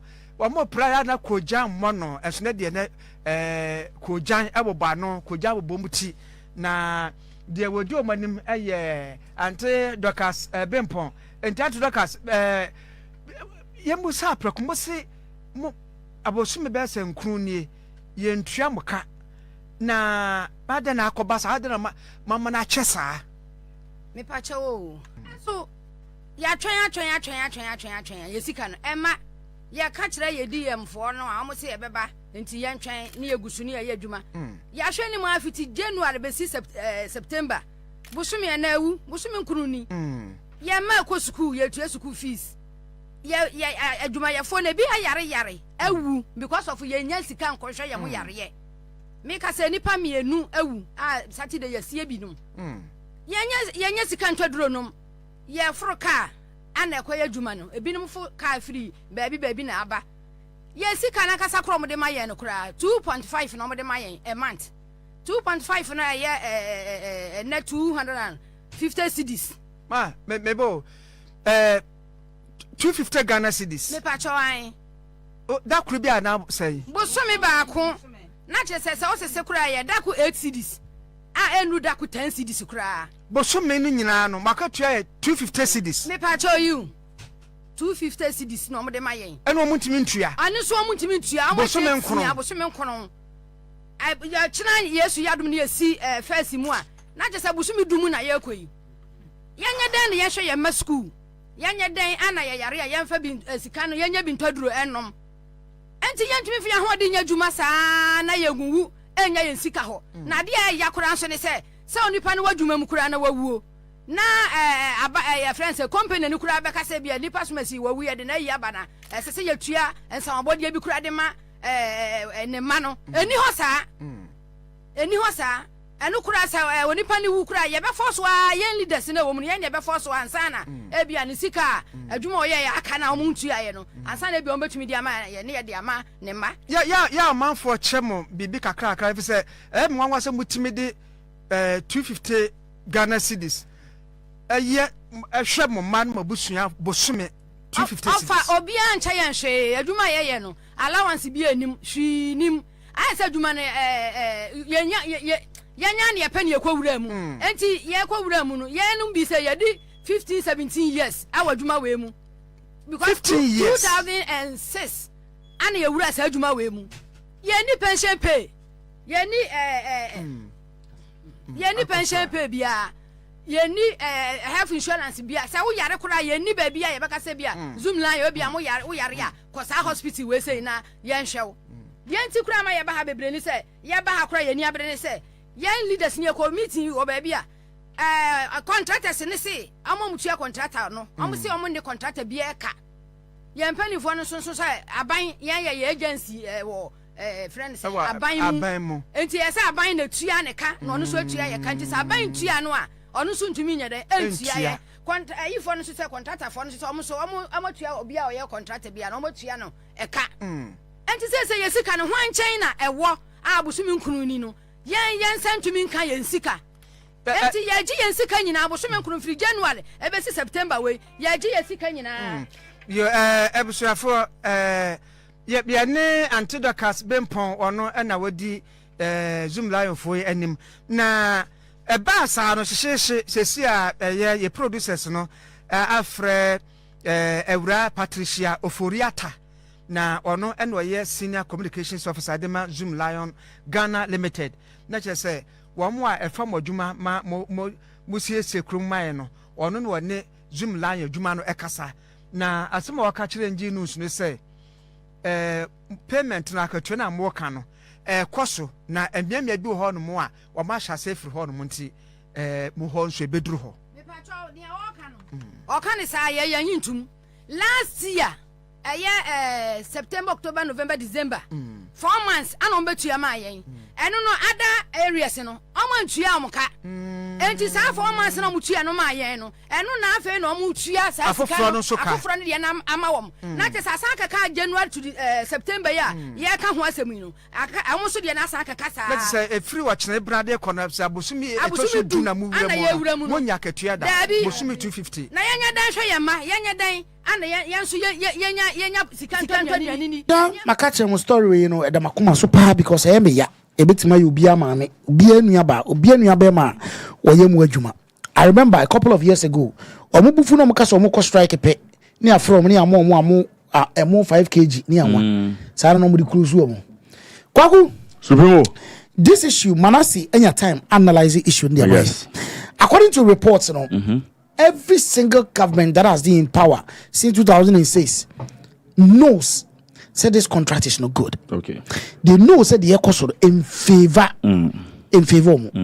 But anytime you make an attempt, the church comes in. Now, what about Wogu? Ubiasu high influential Pentecostals. How big they are. Manasi, the report the worst part of this scandal. The worst parts of this scandal. Yes. I'm taking it step by step. Yes. Number one. Zoom Lions of Sin contract with the YEA, that is the Youth Employment Agency, to be using more to manage street and market cleaners, has ended. Good. Unse contract be our beginning and end. Now, a year Jospon Group, which is Zoom Lion, or one other company agreement with the government, which is through YEA, date that's all. It will be no more renew. It will be a no more renew. It will be a no more renew. As I speak with you, contract okay. What I say? The contract has ended. Okay. Trust me. The YEA too is prepared to keep the arrangement that gives Zoom Lions 600 Ghana cedis out of the 850 Ghana cedis allocated to each sweeper per month. This means Zoom Lion will receive 600 Ghana cedis and the sweepers will continue to receive 250 Ghana cedis. Kwaku Supremo. You can say why you say Zoom Lion for a contract? Okay. We still want to renew the contract with you. However, the sweet person as someone to Amoka. We are supposed to give about 850 for mom. We say 850 now, yes, farmer workers. Who operational cost on coin is 600. Now to your mom, yeah, Jumano, yes, 250 cities. Sure. And also, when you are to yada, it's a the ayate. We have the contract with you, no problem. We will still pay you your 600 cities now. We'll say any operational cost. But the 250, no, yeah, why you for? Yeah, able to your car. Okay. You won't be a bank account or be anything, e-switch, whatever. But some is why you better more direct. Okay. Instead of pass it through. That's still a wound piano. Okay. Yeah, Number 3. According to this letter no why you kind later. Zoom Lion has not paid the sweepers for over 1 year. Although the company is paid for interest on loans it claims to take to pre-finance the contract. Yeah, all channel say. Why ye why ye na ma before this no. Why ye? Yes. For letter before so much can say a Zoom Lion enjoy workers neka 1 year 250 cities o muntua o be ka say okay ebia na ba ntua o muka ebia 1 year ba na fa contract em mo sika ntia o ntua e na why for ti kire mu say someone mo prefinance it no every year bia no mo say okay to that government mamo money upfront ebi also mo na mo prefinance e mo say okay ye bo this is what you tell government every time. Yes. Say government, for a scanner my you cleaners in a car. Now you could bob that is the key word. Yes. You could bob a bit to your mocha. Yes. Interested as we I bind to ya. No, to your interest. Meanwhile, you're not paying them. Okay. It's what I say. You claim so what your contracts. What could you know? And to your mocha. However, everything interested as so. I buy about okay, interest in saying also J. No, we say. So one quadjo, so you're not paying them. Okay. Yes. Matthias 4. The YEA, per the new arrangement, is proposing to pay the cleaners 250 Ghana cedis to them directly and pay 600 Ghana cedis per cleaner to Zoom Lion for managing them. Good. It is a YEA saying, okay, you be renew contract in the amount. One number. Zoom line for you chome mo influence ne so dodo. Etwa menye ye. Mo asore ne ye big dodo. It dey be ne say mo se mo na mo manage yo mo management no mo se mo gi 600 be ma. Na fe workers in 250 no ye dey mo dey mo direct. Oh, okay. It ye renew contract number, but this is what we are proposing. Beautiful. Simple as that. 5. Zoom Lion says it will not agree to this arrangement. It wants to take the 600 Ghana cedis from YE and also take the sweepers 250 Ghana cedis from YE. It wants to continue to control the payment to the cleaners, which it has defaulted for over 1 year. Kwakwa mo kwatena so mo kokanse mo na am here renewal. Zoom Lion say hwe. Yempene. Da. What so the money 600. Now I want 250 mo. Da bi yempene. Sa old agreement na wodi ni nyina ma ye na ye tua no. Ye pay no. Sa contract na ye pay. Sa agreement na ye pay. For my na ye ntua mo ka ye ni ma zo ndua. 6. Why does Zoom Lion not want the YEA to pay the cleaners directly? Asembisa. O say na Zoom Lion for dey. Dem ye enti ase. We kura dey say come financial dey dey kura so na come kura na so mo bre na so ate. Yes say ye je obre ni bia ma. Still ye betua obre kana so obo na betua mo. But ye adwuma ni bia boa. Ti dey na so mbre. According to Manasseh Adwempo no, anu ye ni bi ni 7. The letter does not really state it, but for many years now, Supremo Unim, the YEA has said Zoom Lion's claim of 45,000 cleaners on the payroll is not accurate. Okay. When the YEA asked Zoom Lion to produce a payroll for verification, Zoom Lion failed to do it. Manasseh say if you shemunu bia no so ye nie. The ntu hu say Zoom Lion for person be pene na ono omo YEA for etua 250 no motua 600 say Zoom Lion catch disco mo free aban ho say nipa mo clean no e 45,000 nipa 45,000 sika and Zoom Lion gen every year. Okay. And I say okay, so we see am pay 45,000 because why you for say masa 45,000 dey ni o sana tell dia omo aso tu omo kan fa list na my up to neck Zoom Lion some list no. Okay. It is a no crack. Say I'm paying 45,000 people. Why are you into your car? What did you say 600? Why you Zoom Lion say la la la la la la la la la la la. Manasseh Nichim. According to Manasseh BM, anu ye ni bi ni. If the YEA takes over the payment of the cleaners, the truth will be revealed. So it's understandable that Zoom Lion wants to control everything. Supremo. It's you know say I say if for any say katefo ededi no. Ye mo ho me bomuram. Kosu bomuram a. Asababa. Ubehu die wo. It's Saturday omo ntwe. Emo bia me bomuram. Omo be control bibia. Supremo tie. Manasseh Simen control say. Note that the YEA CEO has been fighting since 2022 to stop the Zoom Lion arrangement so that the sweepers can be managed by the YEA and the district assemblies. He did not get the support of the board, which is shared by Anita Kusi-Boateng. Anita Kusi-Boateng. Anita Kusi-Boateng, the wife of Reverend Victor Kusi-Boateng of the National Cathedral Saga. Abuja for Atram no. Oh, Supremo. The drinking Supremo. Rush Hour with Rashad. Rush Hour. Kwaku. Atramwa. Kwaku wanu msuaba. Yes. Kwaku de omnie. Supremo manenko. YEA CEO na executives ni mpanyimfo say treatment na ekoso no ekotia ban ekotia ye the cleaners are always angry street ni so nyifi atoro mutimi form say empra enti no ye pese ye take charge. Yes, jusika yes you sika. Okay, from 2022 and a YEA CEO any petition we say debi or say any petition we to board him na board approve my omukwa na board about to agu. The board of YEA YEA na mo say agreement na mo ano omo de kobia no mo board about to agu omo kobia no mo board na about to agu na kwaku board no woni board no dey about chairman me who Anita Kusi-Boateng bia your friend no Mrs. Cash Mrs. Anita Kusi-Boateng. Okay, woni aya Reverend Victor Kusi-Boateng Professor National Cathedral. Yes, one a chairman of National Cathedral. One a secretary. One now one name one was your professor and a better forever. Nere, and why you chairman? Board chairman. Somebody arrangement where you say why you for na and penny for no gestion.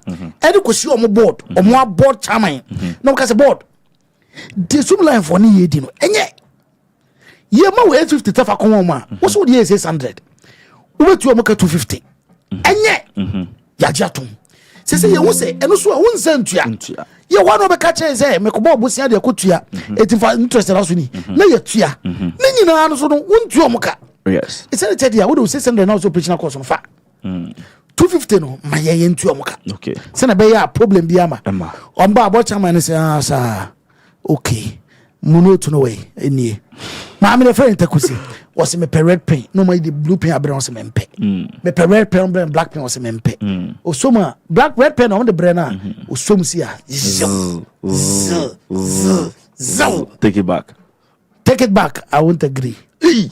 Na some na say it's a month say why you pay for say I read with the kaya board was able to as a Reverend Victor Kusibuati and National Cathedral penny down on you $58 million or make sure goamenemuno na yere na da why you boss on or no so say on pre Emma Zoom line for transit na Ghana cleaners no so yem for music mom direct cheche mu amanasi dia maye no. Number 10 Supremo. It is unclear whether the board will allow the management of YEA and the assemblies to take over the contract, or whether the board will still allow Zoom Lion to keep this fraudulent contract, according to Manasi, and all the sweepers for this long. I'm say no munim. Yede kubia na eye Mrs. Victor Kusi Anita Kusi Boating no about to agu. Yede kwa no about to agu. Say contract no ewu see renew. Yeah, renew. You say 45,000 people no crowd. Yeah, so I demand so on Zantua. 18 years ye no. Ye kwa edita Kusi Boating se mempre. Any morning ya clear you huni. Say you hu so obedia tum say Zoom Lion enkoso ntu omuka ana fe why ye and take charge na ntu omuka ye twen. The last but one point. It is worth noting that the YEA pays its beneficiaries at least 500 cedis a month. The only exception is in this cleaners arrangement that gives a chunk of the money to Zoom Lion, while the cleaners go home with only 250 Ghana cedis, which is less than half of the minimum wage. Yes. Yes, why ye? One crofon form directing. 500 Ghana. Yes. But the first Zoom Lion, 250. Almost Zentia. Yes. And also put a YE boka because no crown. YE has an agency. Yes. Why is YE getting somebody to manage what is highly? Okay. Because you will be here for a cleaner square, 500. Yes. Now your first Zoom Lion for near to 850. No more 250 more. I'm coming to Zentia. Yakwa, and it was one break. You're maintaining this. President sorry. Wait. President Akufo-Addo, number 12, knows about this deal, according to Manasi, but he has failed to support the YEA CEO who wants it terminated. Here is a list of the YEA board members who are supposed to decide on this letter. Let's hope their conscience guides them to terminate this obscene arrangement. No. Mrs. Anita. Okay. Number 12. Number 12. Yes, say, Papa Akufo-Addo. When him the Ekosui. When him say the Ekosuni. When him. Na why you see you person support on nanka arrangement here Zoom Lion titi ya maame ya na nanu munti omukai no omuntwam enso ya papa yi nani sana Manase kan watwi nani se pani ayeda watan obidwom watwi nani ko Zoom Lion na o galamse kra watwi nani na o maame o ko pra ejiare ka obidwom nani mkan ye kra watwi no Rado. So boy. That's Manase say Akufo-Addo. You say Akufo-Addo.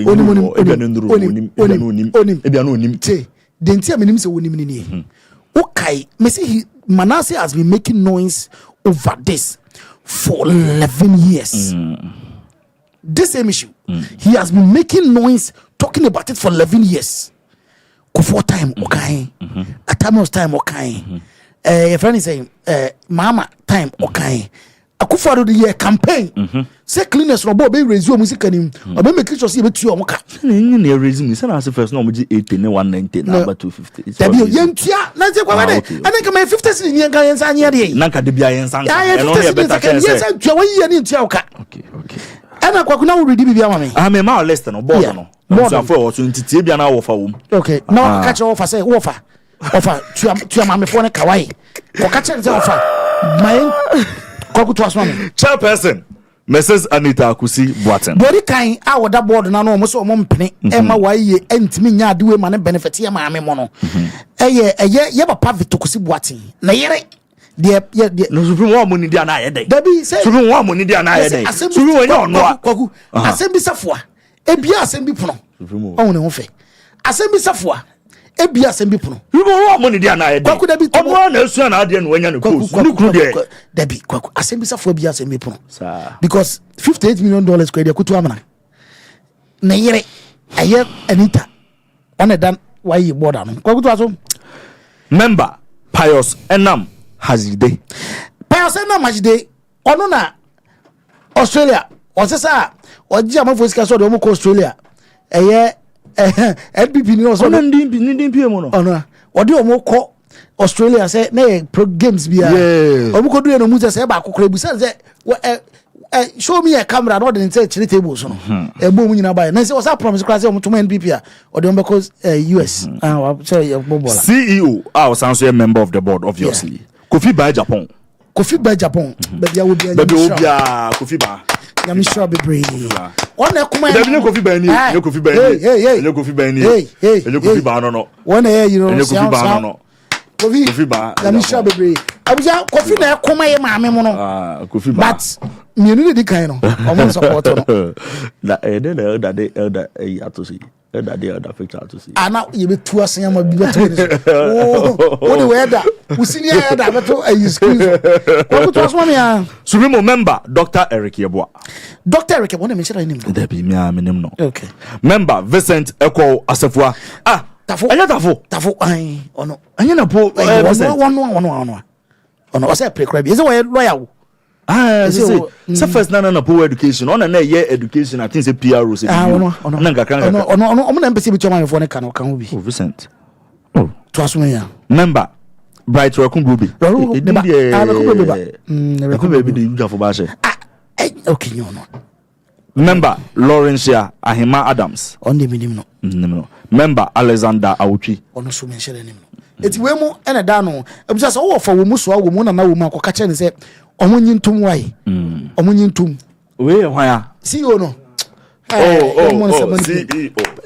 Kofi ba Japan CEO na say kan ni nyina ye no kre dia nyamisha ona ekuma ye nananom kwa kuna we ba bonten no yes ma mmesi obufo kakra wadawoma we ba bonten na ye nyina ye kamusu no ena eye PRO ema eye friend say Zoom Lion ma me ne friend say the Emma Ajwa Apia Oseidua. Emma Ajwa Apia Oseidua. Say the dimodru. Dia no. Say me ka ke frame dia o. Yeti. Wono papa no, Emma me no. Yes. Was say.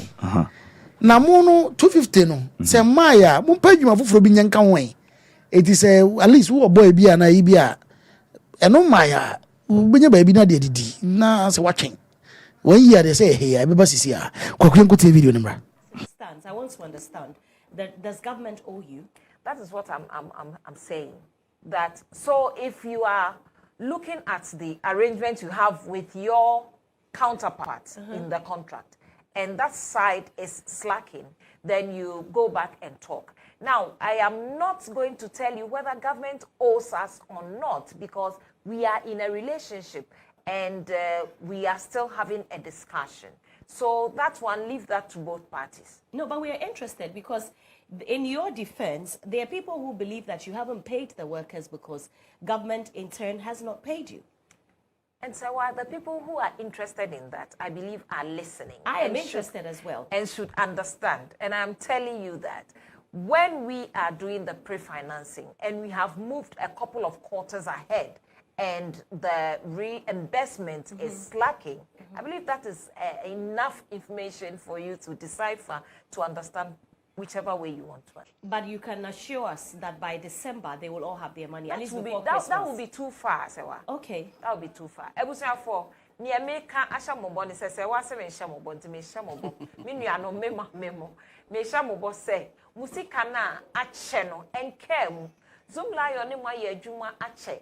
Mfie bebre ni etore bi a sika no twetwe ne na ase kakra. Enso ye den a eba mo a matene mo ache no munim ne me kan. Enu nti me pamocho Eden dear, then someone come up to me. And there be a say a training, mamma, with team leaders, then we are training. I'm catch them say, and you want to do 9 into we are pebri before Froby Fakam, and no, and the bebo must say, to Tomwa, now the Ashishaho. Now, Niatom Nidia, yet they are a bepe jabba, and check. Now, I know this, I'm maybe speaking the money, the 258 that we are advocating for an increase. Can you promise them that you're going to work on that as well? Yeah, yane abai ene dinsa woso na yema adwuma ne ejina ho. Eno ntimpanifo gusua ne wayi mpanifo a omo fa adwuma mu no kasa. Se munim se ebribi atwam ne ska na enye sei. Yedi hudwuma ensa woso sa ene kosoro. Nti ewie maye di yebesa de ato aban ne migidi se mpanifo nkomodi omudi ewom se rade ya adom a Supremo Emma Adwoa apia osedua Zoom Lion Director of Communication and Corporate Affairs Yama me say mun kama kuma to yam okay enu reason ba san mo sabe kasika no oh really but sika no de ye nim say so ba some one number sign some baji ntine ye nyam de bi ye nyina ya sign tell mo ye nim say so ba mo nyina fato so me ye nyina ya sign what say we Zoom Lion are not happy about the 258 monthly wages our workers receive, but it's in a contract who has been agreed upon by the parties involved. Yenim say so, but what jet so be say enyo de bi ba de yenim say mani mo ade. Ye beka champion for we so mo de bi beka ho a na ye de abrem. Na enu December na mo sakada. Mo ye we no so kwa mo sampa dwuma foforo nye. Mo pa dwuma foforo nye na say e ba na mo aso to mo. Yenim say mani mo ade wo de be ye mo kama koma ntum ye be yi. Eti ye ma ema. Eti kwa Deya beduni ya ba vito kusibu ati bebia obi ara mechia bebre sana wo yere enita kusibu ati mo se mechia mo nso bebre Prophet Percy ya kwa beshi aro kwagu he Ghana ebe yeri efie ma ebe yeri Vai kasi o de vocês bebre ya pa se kasi e de vocês dia yense ikeba ku because wait yo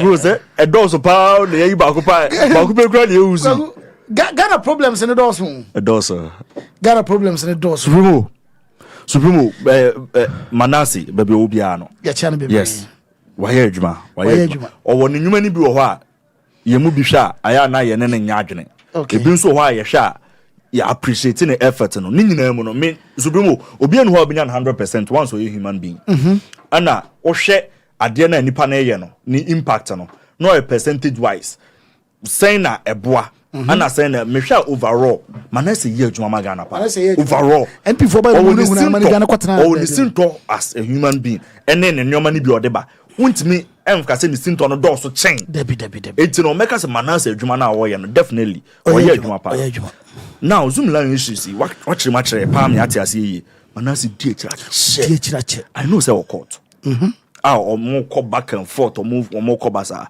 but then on Supremo ade na Zoom Lion o ye no ye wo HR firms bebre wo krum ha nkofo epa adwuma o ma take advantage of nkofo pa o mo pa adwuma nti no oba ya beto forms yes oba no beto form yes ye nya adwuma o GhPage amount na HR firm no any GhPage aba be negotiate GhPage metu any panika 1 cedi almost okay obetu any panika 1 cedi a ye bejimu ebia 80 pesos no ekoso bebre okrom ho ekoso pa no mu bunkofo kom tu be hu mante ne maba wa bebre address kama kwa ye adwuma bank bi ye adwuma private institutions ne bebre wa ye true firms omo gi the bigger percentage sankofo ni nya hwe but ordinance akose contract because o hwe ba bia o free any pressure kwan of us wie school ne also ye bibi said be ya osore kwa dem ye fa so osore okwa adwuma keke no ye no kwa ye okay ma no said be ya be ma pressure eso atba na omo bre it is ade no wo ho I would want to believe say sanyo mai ho ebina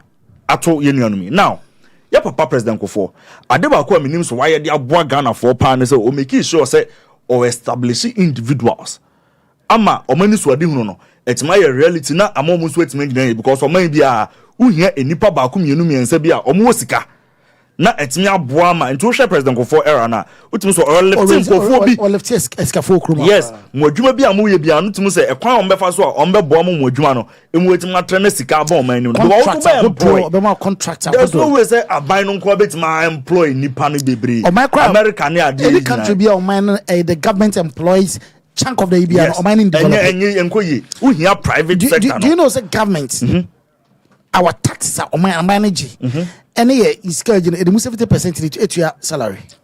You see, that is why it's when they come 70% of money you accumulate in the country no you do your tax you do your salary two steps forward no about 3 steps back and you know it's President Kofo ni swadi huno which was very nice. Now uchechemi umaye say yes set up Zoom line in the year 2006 Supremo I am for every citizen of Wokruma says was start business me hu ne say e wo say eye nyina ya so die say ye bebo ama ne business na akosoro yeah e wo say ye ma ye interest ko the individual na citizen no wo man mu an e chen nipa na o free India aba na obebie supermarket kese no because any scope be or but when the money is in the in the system it's no hade o Supremo say nipa no with me ya na say adwuma no be ye kese pa na fe e bro Ghana mposo no start say o train na shim kutugu et say the Zoom line we yeah or train na shim e de ko ba bi say Liberia et say the Zoom line we and say o dwene say o de ne na ase anwea be ko ba bi say Nigeria enemi no ka say o dwene won so o de ne na ase anwea ni bi be ko Sierra Leone na che say it's you know so support pa yeah very good however who man nim no wo yes our project no adenti na wo say usisi omo a wonu omo ye adwuma because Supreme yet ye nim say the most important people wo adwuma the human resource oh yes of course unless e be obi before betima ka chem ye nipa na omo beba ba ye adwuma wo adwuma nim no ye na be mu anya sika wo say unya e di free baby e di ba na ma adwuma nim atima tre na ye hwa e cleanness or starting in Nipa Kakrebi. I go for the catcher, so I will make Accra the greatest, the cleanest city in Africa. In 100 days. Aye, in 100 days. Or just 7 years, 8 months, it's still dirty. And he is not interested in Omoa the prime Mama. Yeah, the city cleaner. What you say? Say yes, sir. Supremo, who make this our pledge we are? Who don't say trouble? Now make this our pledge we more in 100 days. First attention. I was a cleanest. I was a Zoom line because Agwabi Kruma. I'm not the biggest year omo cleaning. A co in Kronkom. What admit is asking me? Oh, Supremo, I said Kakra you 4 years here. Abroso. And you say I ask him take away. Ask him Abroso. Catch 100 days. 100 days. 1, 2, 3, 4, 100 days. Okay, so the president 7 years, 10 months. Okay, so the president is born. We see ya no what's in your mouth. Oh, Supremo, why? Supremo, it's no me who say san your man na yesheshe gu woni nyina na perfect. However, I am particularly interested in a kwai omofa so draw the first contract in 2006. Okay. I think that we need to go back in time. You feel say the people that is where the mistakes were made. Yes, I want to start from the during me and Papa Kofo era. Onset na you start to make mistakes. Because I feel say if you are particularly interested in bringing up someone, nani swadi hunu no de ba na je. Na se nipa no mutua ne ka. Na se nipa no mfa se ska ni bi entua wo mo no so employ mo ka. You should be interested in it because mu musika no yen Supreme me no sika no. And dey man no dey amom na ma wo government no ho ahen ha because on pesa ade be kene na san kofo ni complain sa ba ntua meka it minimum Zoom lion ka kire aban no sa time no say ye pesa ye de target no to say ni etima tua ni de bia na bia e kwa animu ayato minim se sa no mka chom ne tom asum dia. And most importantly, if any government, if you propose pre-finance to any government, any budget, like I said, 70% of taxes, any revenue you raise your country, it goes into paying salary. Yes. So if you tell the government, if you tell the government, say, to say the road for contract, you tell them, say, like Zoom line, I'm going to pre-finance their payments for a year. And then at the end of the year, you pay me. However, loan I'm free no. you pay the interest on it. They don't know contract. Every government is going to be happy with it. But interest, abra untu Supreme Moment cow nanu ya no echi ya sa GBC Ministry of Sports similar thing. Similar. Because on say in the contract no almost the team clearly say inflation and sika depreciation near the other no in the course of so more year more operations no say yesika no so tia I was buying it to Yashim. Okay. Meaning that ain't no a contract a womb. It's more no much more interest on loan. But yes, you can also be demand the moment you have how? How is this even possible? No, yes, this is no. Yes, someone paid my friend. Supremo, when you say asset, nana fa minimum wage no toso. Yes, minimum wage. Yes, someone paid my friend. They are very insulting. I'll come there communication man. Oh, someone paid my friend. Me paid my friend. Mrs. Dia, me man. Nana fa minimum wage no toso na Ghana for you minimum wage. Minimum wage. Per day. Yes. Okay. How much are we supposed to pay every Ghanaian? Previously, na 14 point. Na kwenska class also. 14.88. 14.88. Okay. And section 1131A of the Labor Act 2003 Act 651. Okay. The National Tripartite Committee has increased it from 14.88 you know, to about 18.15 effective 1st January 2024. Okay. Into Supremo 18.15. Now say they multiply 31 days in po. Okay. Yeah, they multiply 31 days in pa 18.15 times 31 in pa. I also have 562.265.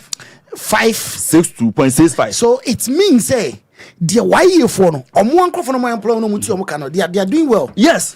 Uso omo say omo no so omo krade omo 500 SS no muti ano. Omo they also muti ano. Say why you for no employ. Yes. At least what 500 at least why you 500 beko. But zoom line the for yes omo put the tuana kese yes which is says 800 and something but on omo 250 enti eno na kire baby asisi ni ja split 250 divided by 31 man we had there. Okay, 250 divided by yem fan is 31 8 cities ana empeso abu eche empeso akwa convert kra ndu one impo it means instead of 80 point something I buy say obi minimum wage meaning is quite simple. Yes. Says who am I mu na obi fa wadwuma when tuya wo ka kura no e dey kwase dey bi oti less than 18 points something. Yes. But we mo no aban na afọ mu yentua pension yentua senate omo ntua insurance mo and so yetua mu 8 cities yes a day. Yes. 8 cities so no yensampo ntua for 1 year. Chale 1 year. This is how bad it is, so Supremo. 1 year. Shame mami otuwe. Shame mami no mo ne ejina chiri. Sama mi 4 years Supremo. Ne sorry free radio no so na ne ba free free ebia koforu dua pole ana say GIG ana wa free free Lagos say ni sika asan. Yes onye adwuma onye ompanywa ho franya nka na a whole person we head of communication awo no Supremo wako hu school ya cho say assemble say ne ka no assemble say ne ka no wanya asembia nka say one ya de bia ye ne omu hia ye ka cho mo say omo mpa adwuma foforo nyanka na wuni nyansa che ma am not one Supremo wuni nyansa che sa ma am not one so ofiri ho ni so okodwom koton ade na mpo Supremo say ofiri ho na so okodwom ekokoton toast ofiri ho na so oton shirt na okokotena PZ ekokoton ne shirt na okoton ne phone na okoton po praye okuta bia eno no eye stand so ojan say 250 na so de ma no fama no unim calculate unim no what is 250 ne ye wo say wo akwa bobo say free bank etu uni asa sika no meboa no no ne de ebi ono so ko bobo say no ono so de san we na ye ne cash collateral say bosumi bia me ne zoom lion omutu ameka 250 ye no ne bi ne meba betim 150 de amamo unim boso ono so akwa akwaje kwako bi ka say me clarify how man okay Twinkle say please take weekends out osaba biem say minimum wage should be by number of working days and Twinkle mama can show zoom lion omuni break they work on Monday Tuesday Wednesday Thursday Friday Saturday Sunday holidays but dia omuni holiday 25th December bronya omuye adwuma when him says omanya adwuma one day do you know the debt e ben go fi croway zoom lion for the break kwaku every single day and the entire calculated by 30 or 31 days is because zoom lion workers the cleaners omuni break that is why a ban is why it's just to clarify in case you don't know they work every blessed day they work all right Supreme BM. Yes, say point number 7. Yeah. Zoom Lion say omo cleaners 45,000. It's 45,000 no. It means say cost 11.25 million Ghana cedis.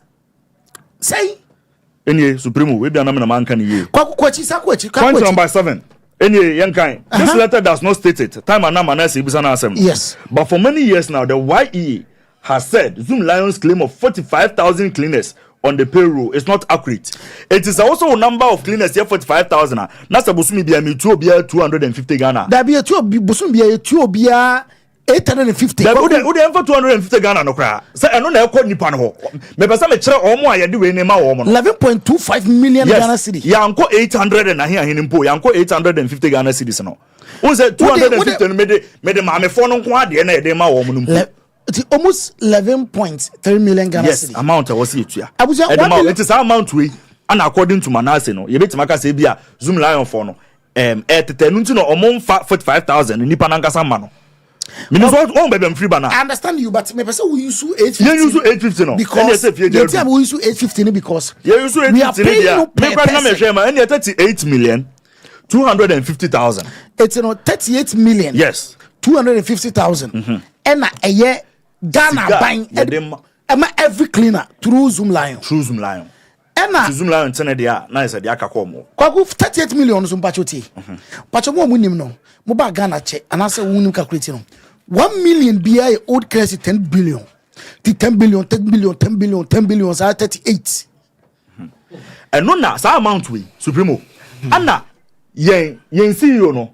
Nana yen CEO no. Wow. Yen CEO no who say no. Fine. As the organogram of the way now, me a CEO. All right. Make a management and home. Me na me the chief servant. More or less, or organogram now. I'm chief servant, but me call border. I also me making sure so share the difference between management and administration. Administration there, or more the framework and that skeletal way. No, ya shout to say a quite amount of so new Germany. You bet you can say basic. Me call na me want to say I was me so protected the public personal. Yeah, it's in me share sikano do so do. It's in through yanga say audit. Any nyoma no ya tell say on sikano so. Supreme Scale or chain as sonodo. It's me by me penny for me, catch on say penny for. I didn't know me you 45,000 dollars or do. Into your man call for no or more for payroll in my nay you say 45,000. They are auditing. I will say Obia and no so ma up to ne according to Manasi. Up to ne. Kwakobi was a Reggie say I thought the PRO said they work for 4 hours per day. Unse no mutual wages no. Yes. Unse anopano. I think say they are supposed to work from 5 a.m. Yes. Among the more and part time also started cleaning. Yes. It's steady way. Ube pia bontino. Lord kwamu bia uze bia wura nkwaso unit. Yes. You know I'm sorry much the copra. Yes, I'm sorry much the copra. And plan so much. From everyone say from her to her. Then pa be 3 or 4. Maybe on so to us. Munyina mo pra. Nti mu bia no mabo ano na omo mo sesa bola for no. Abesisa. That is what they do. Yes.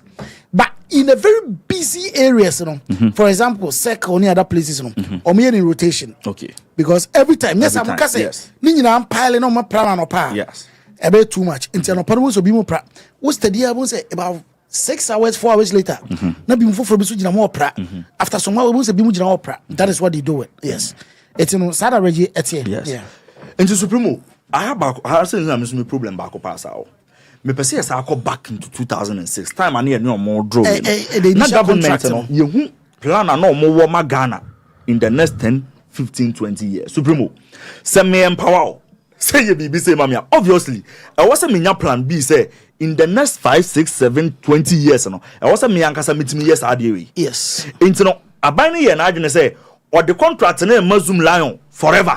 And I say what now say dwene hu say e bedru baby no e was a government na nkase say dey mu bia ye but e bedru baby in the next 3-4 years I was say start to hwekwan ya yenso be nya machines akese bi na yankasa nso ya take control na ne Zoom Lion ye bia na yenso ye bi e den ya afa ho na so hwe kumase a okay kumase mayo sampan o say wakon negotiate ama unam aduma some beautiful I Zoom Lion type of cars ni ba FPA bon say na madum omo de we ni bi so no mo peja e den na government ni here say e kwa animu no omo betima take you over from Saudi because ade we have been lazy yes talking from 2006. So all right, this is we said there's no contractor, a year indefinite contract. Yes, anything that the contract is subject to renewal.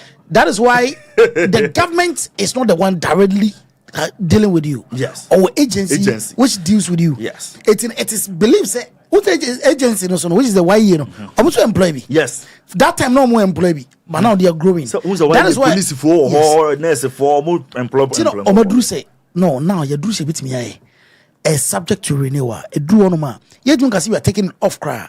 Tell you manage them, but we will pay them. Take your money. Let's take out. Let you into your muka directly.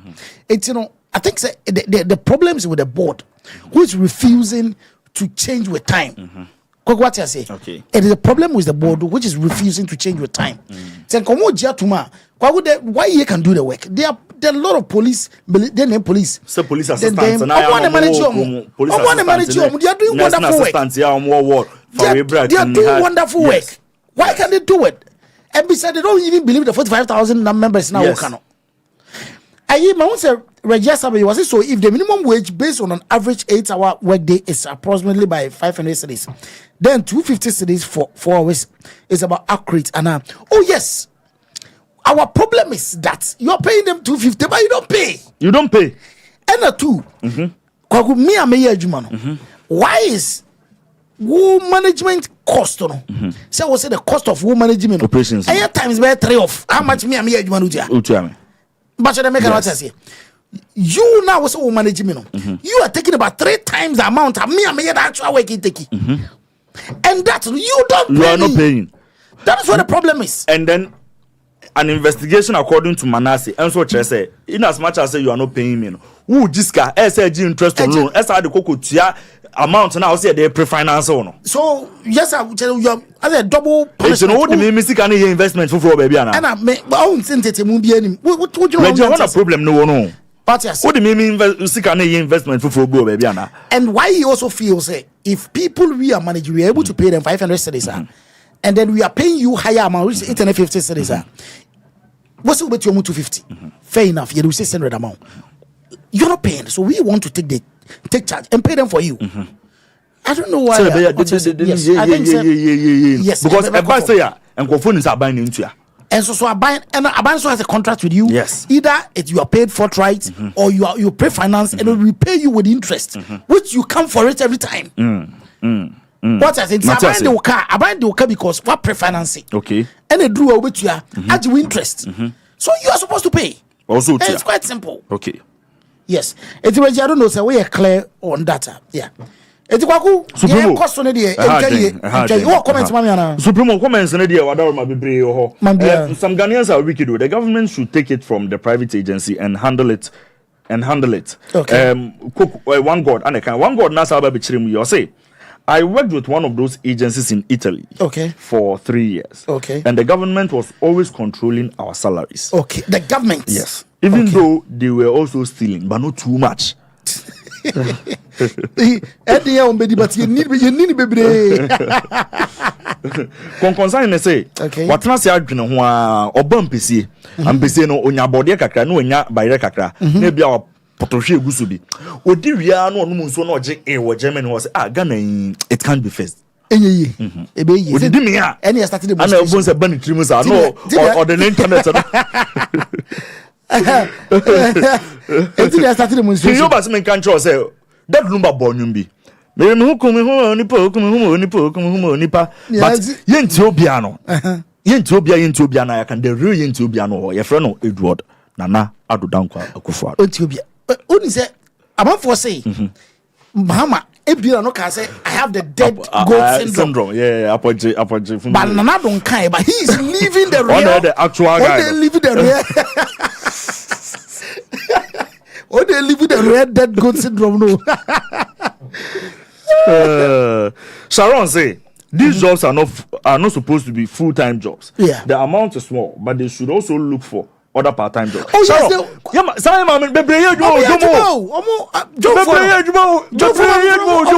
But the fact is say any full-time interest need you know remember man 1 year. Fan 1 year juma and then the no obekom no or there no so budget be odi tua loan bi what you say odum say SSK we and am low sika and am the gym tools am to ebi kura okọ de send great team increase in the capital ke yenu man na omo tire pamade dodo na so ra omache ye bi o omo yo omo ye bi sorrow eno an omo ye also otu omo ka yes one year ka 1 year unja na ka de cities also otu ama no what you say what otu on ka yes also otu also otu no maame the friend say Pierre no yes afini unja na ka go nya kon resign ye unja na ka 1 year kon resign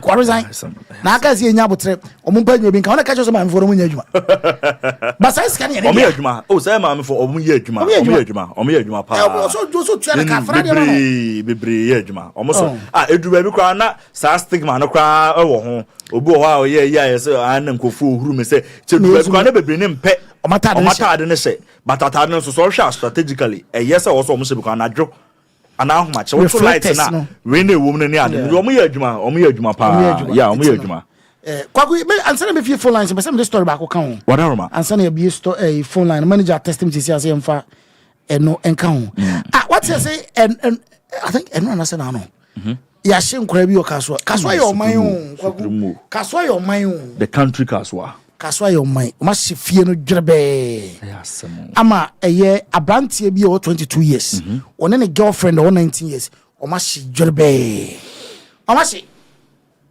she o is serious kwaku de o mu nie abrantie no yeso we Game Boy say Game Boy ya adwuma obuza na o chala me ye Game Boy me fraud boy me Game Boy yeso boy no eso 190,000 Ghana cedi control number we waji pudu which is what carries 1.9 billion na the girlfriend sa story no be a Canadian abaya na ma say ne ba na be ka kire ne say boy no ye Game Boy na wo so ope oba oni abrofo no be chate ama no be din komo ama no se na be ya odinanim na say ona na ye ne ye adwuma no eti won de onim se ne ba ne gen ne ba ne bra na ye adwuma keke nya ne mpana no ba report so a isa kan se ne mpana no woni ne twi mu skelele nya reketo a na skane ba ye no na boys too ne namfo bi kan wo se ka omo je omo hye be ba ye no tena skane so o tena skane so no na omo so omo ntwe ti ye na adwo ada no mkotwa petro omo di petro kogu ne fie no fe bi ote no no mtwaja tum abaya no ne boy ni nyina omo hwegirebe kwa ko yenkoti ma me report ne wi a ntie eye the reporter no so encheche mu no ye wi a ebedi nko this is not the first time they saying Chronom and Debbie Sofly Benson no so boy to say what na control so it's not Benson into the enko tete mra e bebi nko e ba no e da no ka cha mi say boy ni say o yes ka mi we ni bi enti o pe obi o oni broni ni be kasa na m ka say o na ni kasa o be say na o be ma na say eduma na o ya ma no na o say o ndi o na ni ka hwe enti onko be na onko be janu a na ka cha mi say o pe so o ko say no say na friend say o mbra wanya ne menses na m ka say mo onko be bia nti onya pad nfunto ko ni nwa we ho e ko bi sa we nya bi ti me na mi nwa ketu na ti dam ka say princess be nko ti otena ha se ti mo nse wanya ko na odi pie ye no e na wa ma bio no enti me on pay ka me woda me de me say me kuma ati ha se ka say ka che me kura say o say papa bra kwamra ba o say Asu se me enti me pie ba na sister say fili wati asema ba am say aden so ka o say na am say and sister na princess boy ni be free princess ti na princess any o dem obi ene me kuma mo sorry ya ti de me ni ma no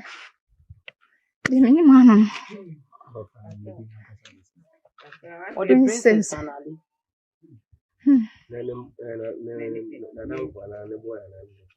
any boyfriend na ne mate bi kwa ne on na ne boyfriend ne boyfriend me wura ho papa wa pa patwa mo dem ho nie na papa ni opede da ko kire mu emu no na wo nya kakra besese firi ho apepe hwi barobi asese wo be ne be ma kogum de ko ana de wo mo dem ho yi ena wo matimi ahye kra bonsu kra wo hunu bi yo na sedo mo si ahye no yentimi emfa nkyere enti ene de asem proporo wa no a kire GhPage TV ne ye Facebook so yi sepa de te Yo, if you were made us say papa, but so much to tree, our Kasoa Aquile Adon Estate, to be precise. Now, I know as I see any Nicasem, I will sem papa Nasia. And Meroka say, in Quadam, you know, Bema woman at the 22 years, Quabna say, and our bow woman so at the 19 years, a year Princess Ayele. San Qualami, I am Quala, Yesusu set. One more year and Panafo and as one more trampana. Nebum, a branch of Quabna said, and a Juma Titua will be any more Patamo or your Game Boy. Scamming even warrior and on your client, not just a friend and Doffy, a Princess, Brana, the Brunin in Mecasa. Not just a scant member and Tianoa, no more Didimuan, Kakra. ABC, a year and Rechi. Remua ya trese enane nansa ne ye jasehye no eba ye ni enane nansa branch kwabna sei eya ade a wa hiti ne client ba ko sene ni ska over 1.9 billion old cedis, that is 190,000 Ghana cedis. Saka akabe say 10,000 penanka 2 billion I no my friend say abom no ho abom amano nti 22-year-old boy na chese wa wie na bra bokra na ehwehwemu san chese it alleged say nanke we so ne namfo for ba kumienu bi e na chese iska no but wa di atena so say won ma obi a pimpo nti eno ekoba ye say enra najo wo moda ya homache be no mienu ne fa e na mrantie miensa e de petrol kugu ne dan no ho nyina che adwatu mu a papa ba ko ono so ben ho na nya na ye timi hu se omu di bone e tisanti otia mu na wonom edwane koye enti nchi wo bia na mom ye kwabna sei ene abayo yi a wadi 19 years dey ya bia wo ma hwedwuro be a wo hwe krampa hu wo mo body na watumi apagya akwakosie na the remains na aka no dey e be ka ne sei ya bia Kasoa principal watumi aba be fa body na aka no e de course wonom kwakwa enhwemu mapa na angel news ye boy homoden ene abayo ano ne maame etimi kata madam Felicia kire mu se endra najo ena branch kwabna se ba ne fie ho se oba the Fred Princess na wonom akwa ye wo usual adwuma na mfanse video call I was abayo etimi gina mu na wone abrofo yi Ga no watebrofo pa ho em so a student and na wo hwan so kra wonu amukra de kokko ne bibia no ene waka brofo e koyi o ka brofo papa enti onu na branche ne yusu na de yes adwuma ne ade enti enra na client for front so afre we so ne di nkomo ntu okwa akofre na bayan ma me se dabi da mempene ma wo nko da bia wo sole a wo kokwadna se ho mfa so ben pa na wunya frim enti eba sa na ma me na mpene so na bayo no wia ne ho ena okoye ene so okoye ifofia ntoata kampeso agare na bamo a asan sei akwakosi tambre wo mienu nyina nya jurebe I don't say herbal ointment and I make come for them also what about general body pains say oh honom na honam eya ya honam eya omre ade betimi abo na eyi pains na nyina free ho Mreyo no a dance herbal ointment. Wow, was UK a bruch mammy said Jumaden any a one in time be no be Fred Jumabano now koto J wa chika say wa bache wa possible be a ya unya a dance herbal ointment nibia ebe bow na a pain bia and mreyo every one ne sense your honamene ejuma so be honoma skin rashes pimples be any good skin any and also be honoma foot rot any problem ye pa running power to on ma nentem apropro and a hano unya dance herbal ointment nibi na o de foul 90 ma na ho ya kono aye smooth na rashes be so good skin any no a clean every one skin no etumi atoso ye pam oko www.drchowherbal.com when you be a home at all or you can so ko eba ubenya a dance herbal ointment nibi and I find some numbers ego screen so betumi afre na anyomu edin sawoso Aslan Fashion School me pacho wa wani je fashion ho so be se encho se de obepam ade na ade no pam na eda hon ma na ekasa edema se wa wie junior high school wa wie senior high school anasa we ye adwuma na so hia nsa no dwuma de bia me ka nsa no dwuma de obi antumi nyi mfiri wonsa eye den na obetimi aye enya bibi edinti wa we corporate work kra no betumi asan so enya nsa no dwuma ato honom enti ko Aslan Fashion School ye de be for training mo ye be sure se de besimi apam wedding gown suit papa bi batik making ye chro tie and dye and sanadwuma bi to say bead making decoration na do for training ma won so obetumi ehwanye no kwam ye betro marketing ye betro leadership ye betro customer service ye betro branding ni na ka ho bia ebe ma won so fashion no edimu na kwa animu wa we model out pe baby modeling career no ebetumi akwa animu ediama eye Aslan Fashion School pe ne betumi abo me na waka say forms no ewa abonten form numbers na frɛ na enrolling ho na kobi within takes 1-2 year bia no na wetumi awie location nso ewa kwada so Methodist Retreat Center wetumi afrɛ na ne omo edin sa wo so pentre mu pia numbers egu screen so wetumi afrɛ na one eye Aslan Fashion School for edin sa wo so Anas Boy Enterprise ban inter decoration na omo ye the best omo design interior decor emane fe enti wo hia pop ceiling na say ye design fa AC and light yishim na enye fe pa ma odia wetumi ni Anas Boy edin ho nsa wo so na bebia wo bia no beba no abeye ni ye edi ama wo ye mo nso a eche onye omom ye pop ma wa cha 6 months na ebu abekun ni bidabi esanse wo ye ni ye using your papa pop fiber any pop cement de ma be che ne bo no so de eda form boko pentre mu pia wetumi afra Anas Boy e numbers na go screen so na ne no edin sa wo so yeah, festive season when any weekend see amanfo bebre na na yomo programs say your naming ceremony na we o birthday party we hangouts be dinner wedding reception be we now here event center here very spacious fully air conditioner be bookie na be bo ma program na aye de na ye nikana koye dia ma dia ye M's event and flower consult and American for dia ma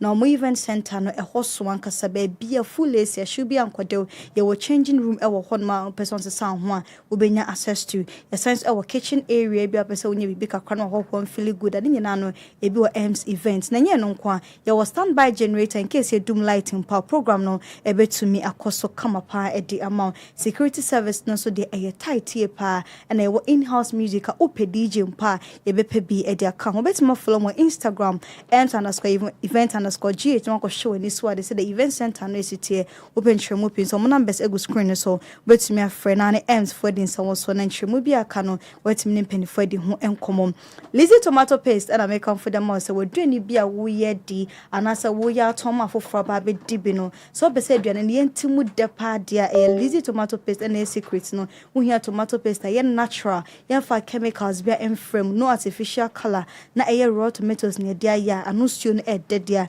Lizzy tomato paste wo ya benkwan wo ye bunabunu light soup papa bi granola soup tomato stew aduane bi a wo no hia tomato paste ko market say na pe bi top and share mo pin so mo numbers ego screen so betimi afa na Lizzy tomato paste for edin sawoswom Sub Solution Limited me pacho wo pe no so be se wutu kwan ekwa amano ne enkofa ba bia mo bi maji usika eni Sub Solution de omo ye cheni wa 5 years ne no magina mu aye adwuma che yente fraud sub yente scam sub omo ye omadwuma yi ankasa me ne okasa contribute say Romania, Albania, Slovenia, Serbia, Cyprus adwuma aye ready ye here nurses ye here construction workers ye here factory workers ye here cleaners ye here bartenders hotel staff and aye adwuma ne de edosom for mo number se na frene nye no kwam opese wontu kwan kwam no nkoto adisuan so ye bebo mo nya university mu kwan o school no kwam betima bon when you adwuma bebi abetin ne nyina no Sub Solution ye edabo mo ho dance de edosom follow mo Instagram, Facebook and TikTok Sub Solution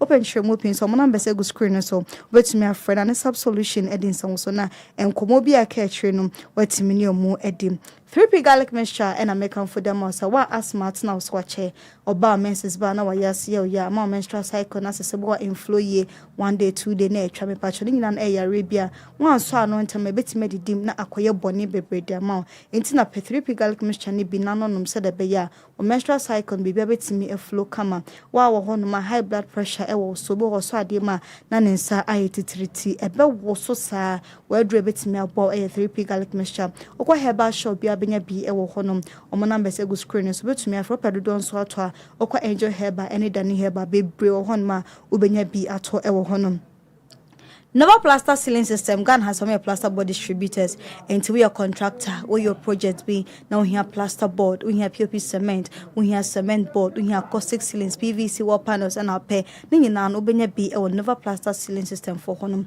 omanyama no eye papa na wo de adwuma eye fe na e chepa ne bono so de eda form boko so open host and as a retail no on be ma bia to bia wo bia wo Ghana has no on be delivery na won sa etumi akan bi wait ma for numbers na go screen no more free and your more adding so. Best do door shipping. What were UK and a Christmas bay or near me be a one or wire crowd is person from Ragana, say entire day and Paul Boy donate cars TV in an best do Eddie Hojumam. Or gun has say we hear near be or UK one what a gun has say when shed that any gun maybe a baby foot and as a news to become professor on camera. But when the best do Eddie so there we hear be an wireless not their mom on Besha so no matter to a cranny ye near their bro our gun has say and check a 2 weeks per now said to me account near and I feel say be crap as if Uncle Jobia, ni panana and sabekam, open tremo pebet my friend best do for Nanio Mo Eddin Samuswam. Zion View Construction and Services, Zion View Jebana say yenye renovation, wa we see fie na che, we painting na dada, we roofing na dada, esuni na paye basa, we hear telegraphiato, we hear concrete flooring ewo honum, and I say be a ope, a roofing sheet for first year from Meguse, bani woodworks, and I say we your project be, na ye in a year, and I say insine for from our, but to me, and a Zion View Eddin Samuswam, or Manka Sanso Pasta, Seato, and I say be a full house, and I told them also same be any home, in an to me and a Zion View Eddin Samuswa, na only mu akasa baby, or piano on the banma baby, the one me Italian graphiata, oh, F. and Nika, na a cheye panty from Naniomu in Samuswa. Ragaku. Hello, na demonstration, no could be no bibusa. So demonstration. Demonstration, dear here. Oh, demonstration, I also answer. Oh, yeah. Free the citizens. Are they demonstration could be? Oh, me de min could be, but me de me support more move. I don't know could be I won't support. So me manager say I won't call ya. Debbie, what's me manager call demonstration. I didn't know me support. I didn't know I was into gun and so say Debbie won't say how Debbie you say Bible say your wedding in a whole coin. Na ne fata yen. Not emphasize so be demonstration. Mami landing. Na akosia o ma ntina fa wi mu. O da bi esi so pa. Da bi sisi na me be so. O da bi no ne we no keke. Ano ne o me say. Ma me musa o. Me busa. O se enen na ne fata no. Da bi o man trew mu. Akosia wan kone. O ko ne nke ti wan ka be kokude. What says? O na wo man trew mu because. Ye ti be kokude. Ye ti be kokude. Enye se me ko gina ehwo no bi na tre say me support o man ase me support o mo e bia na at that point me wo bibi enna Ghana ho hia ne nso na ese enye ne sa nso na ese no enye ye de en enye so mu ni hwe ye me kan say so mu ni hwe ye enye so mu ni hwe ye o mo bibi ye but onso bi ade e be ye wade ye no e bia enye me made ye and at that time no me nkojira ho hia kase support o mo enye ti demonstrate wo ye page so ni ade say that what ye ade down wango me hu so demonstrate wo page so ye hu so demonstrate wo page so me dem support am mo but me nya time na me manager nkoye waka o yin na dey support am mo yin na dey support enye se me team ya advocate applaud ya mantene advocate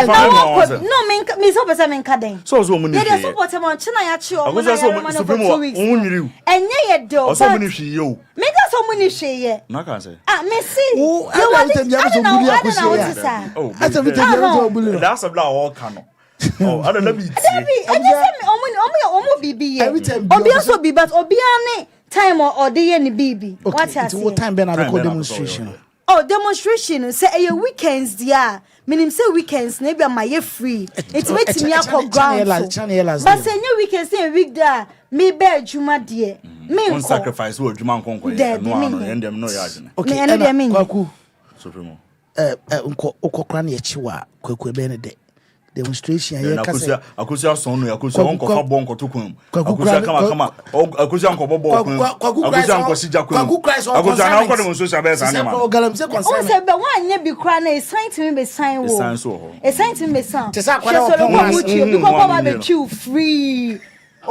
so kunu se boys tiaka no obi aba be tare free obi aba me free just me say mo grade ni o masa so kunu first na ga chere na good this but o se tiaka na o se die zo tokra utwikra na let's say the boys this say tu answer so say na make say me person obi ba be so me mu anyhow oba be twi me free ni adade ni ntino na advocate online ba me nko gina mami ni mi nko ma oba for so twa bia oba twa blade mami ni mi nko ko cha chance na me wi abebusa kwashida kwaku bro nkwe ya mwashi waka so yi Yes.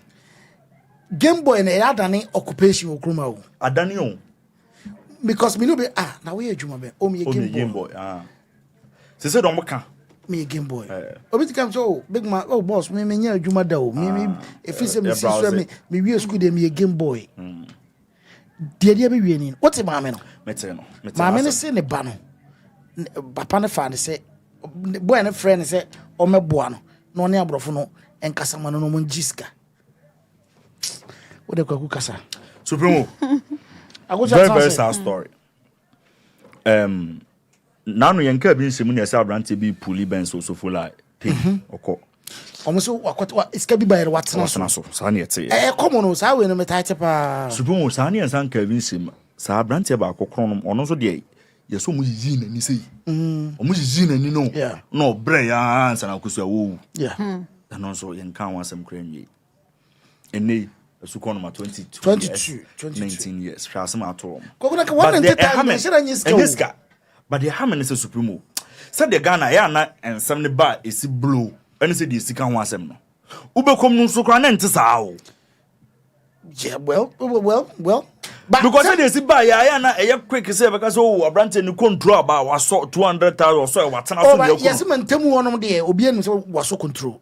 But your draw conclusion is that say the boys na oni omo yes I deal no ye do omo so akwa tight corner ubekom no bi ni wo problem ankasa nipa no ene the boys dey twa eja no tu mu say the papa bi so hu say omo ye but now is nothing in relation to sa boys na dey no into we dey be stress say police for an investigation no omo mani nkomu yi ni ehunu no say eye ne squad na otwe omo dey ye no ana apa ne se na mpa fair enough senya no nso na say ya asam foforo bi a eno nso ye hwehwe nko ba supremo ni nyina ko ba be si parent no enkra na aba ne ye yaso oten o kasa kire ya yentie yenim se ne ye woku yenim se ne ye outside yenim de ye wo so ye street ni so ba we fraud a onye fraud nche aka blame ye za o da ye meka no asem da kre ye the profile beto ado aka blame ye za o ye fraud o scam nche aka blame ye za o ono be che watena sa brofo no asa ma people say quote on number amount about the quote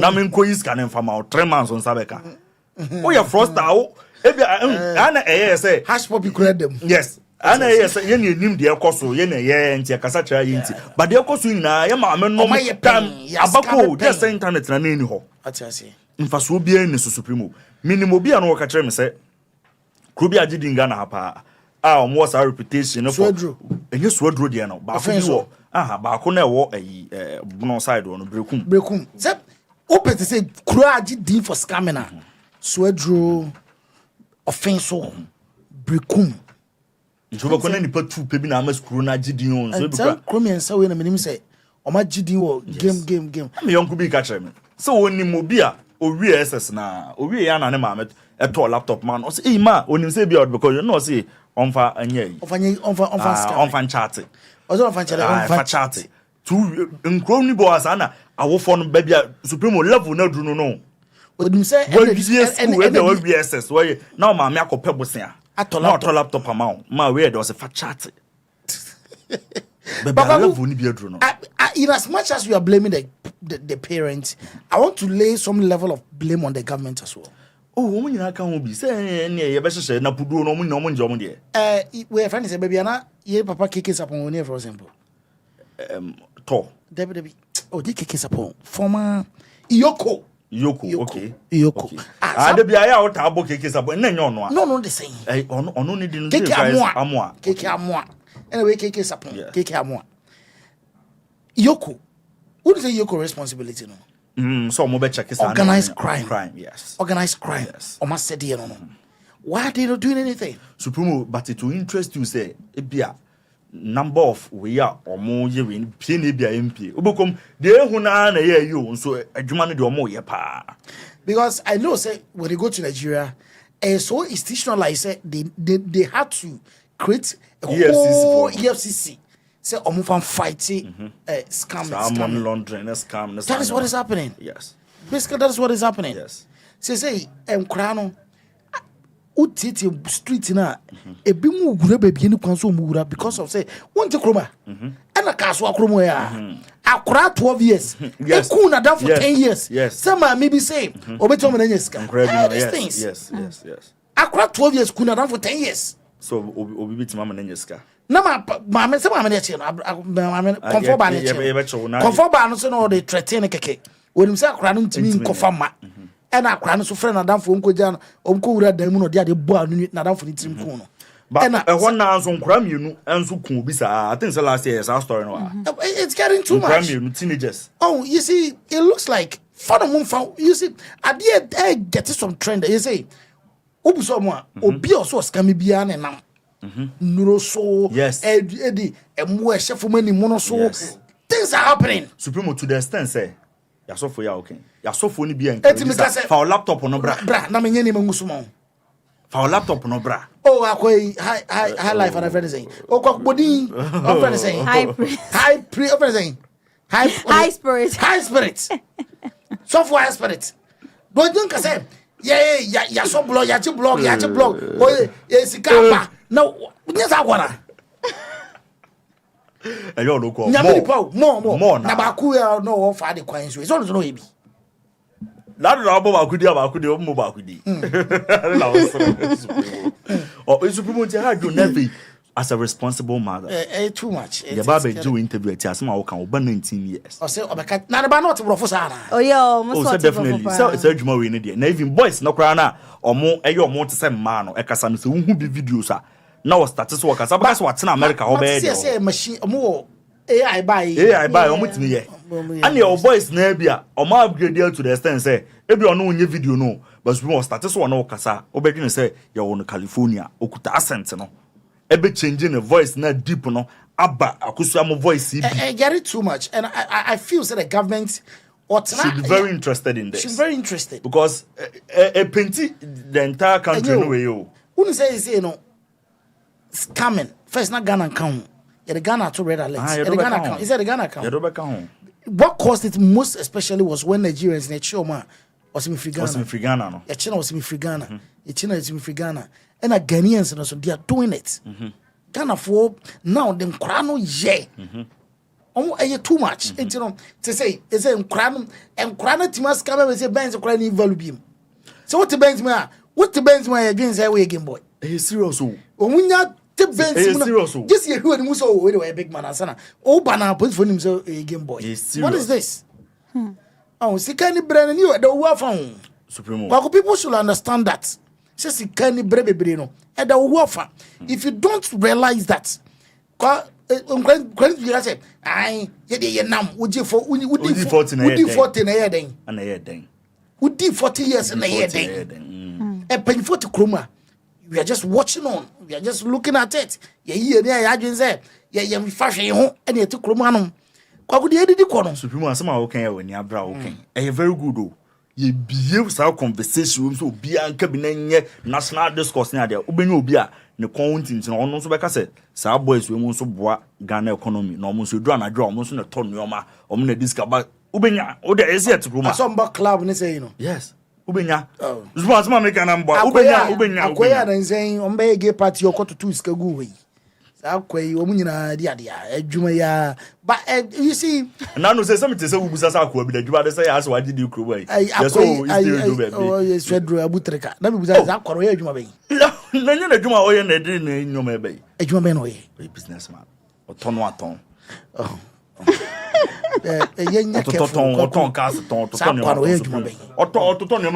you see you can't live in a country you see what I abroche for ebuso mo you ntimi mam ni adwuma wo ye wo supreme na make a job onya adwuma oto de ade oh say bia say o microphone say available betima to akoso epe bi obeton ama no e bia o say adwuma wo ye no de o ye boys no bi anim te adwuma wo ye no ototon nye ma ton am that so supreme it will shock you say sa de we sa issue okay say the other day no obi asa nne kasa no kasa galam say issue no aye ni abre enye tra sa say when you say sa na fraud issue we tie fraud yes penifo no bebre wo mo penifo bebre mo nkrai bebre na e fa penifo account mo am chairman who say Ghana bakuri omnie your financial institution is structured in such now say you can't receive an amount of money without reason for it. You find the now they say $2 million, $1 million. I reflect on my bank account. The bank manager will withhold it. You need to prove, the sender has to prove, the receiver has to prove. It goes through a lot of procedure. What I say? It's a scam break. Yes. Because you can't prove it. But penny through where penny BMPs be a then. Nine seconds says can a business partner. You won't even doubt it. Because he is so be proven. Or he's of value more than that. Yes. What you say? Of value more than that. It's a tomuna no waji. A be on one waji in 60, no the 40 amount. Now 40 no boys are no more. That is what is happening. But until say you better realize say it is a canker na a didiura society mono. Yes. To the extent say enra akusua your story. Give me 4 lines name. Akusua your story before fireman bia oba obi no okonema net time be na 11. Ne ma me friend na ma me friend. Ne ma me friend. As a responsible fireman, I was about to join the phone line 0593025576. As a responsible fireman, I no ne kwa kwasra ne ma me ondru fie anadwo 11. Ne ma me friend say na de wache ma me na mkwan so ameba. Na onumpo na akra 19 years. Ne ma me say so we mu ne ko no mo ba. Omoko no mo ba no mkuta 5 kg kra yi mu so omunye free. Munye free. Na say nkra ne bi yo hono ma. Wotimi uma me phone. Hey. I was me Braku Hati. About na yaso taiba. Yaso mental. We said the board na for on plan basis. Obi aba o jino. Nana from New York, me Mwakwaba. The #1 blogging supremo. Nana yaw. Kina Asu-B michiao pa. NY. Baby girl akusia michiao pa. Mejo so odo. Na muni bibi. Oh, senior ya mo bo abaya chi ni bibi ya. Da ko me be se mo bo bibi afo ni so echi pa. Ye so jangu mo chi on.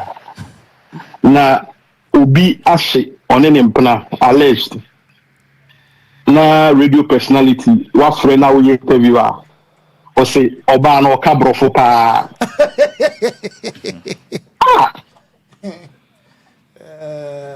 Honestly, me interview na me ho adwiri me pa me say na be Ghana any serious as a country bibi ani bibi agro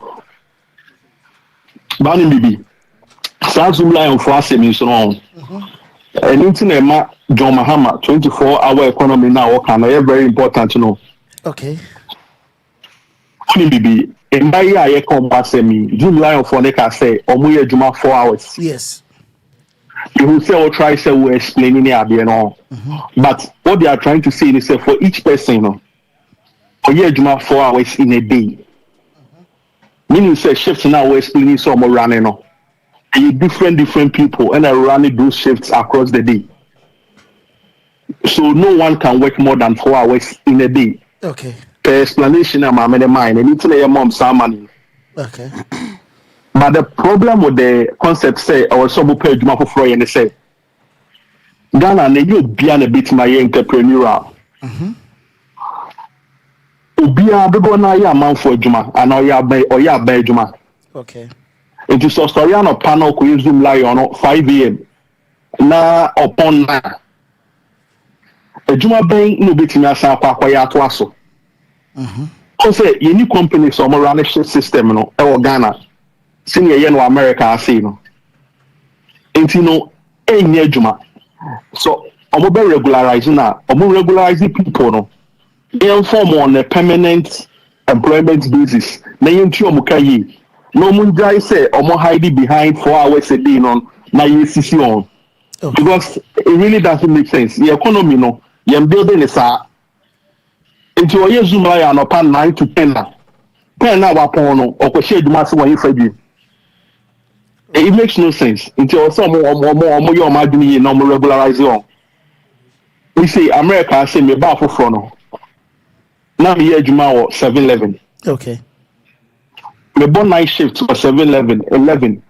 Now my pon no past 7. Okay. And no past 7 now me say you juma kitchen be.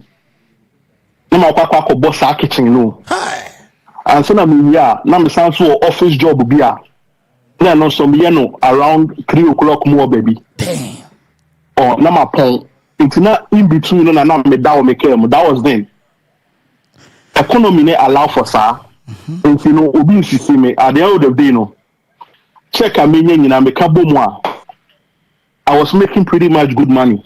Yeah, says I did. But Ghana economy no entesa. Ntimi beka say uti obi ka 4 hours in a day. Abura onim say Ghana no e boso me ni ti ankofo ka. Onye juma 7 o'clock empon 11. Na onkoye juma wo he.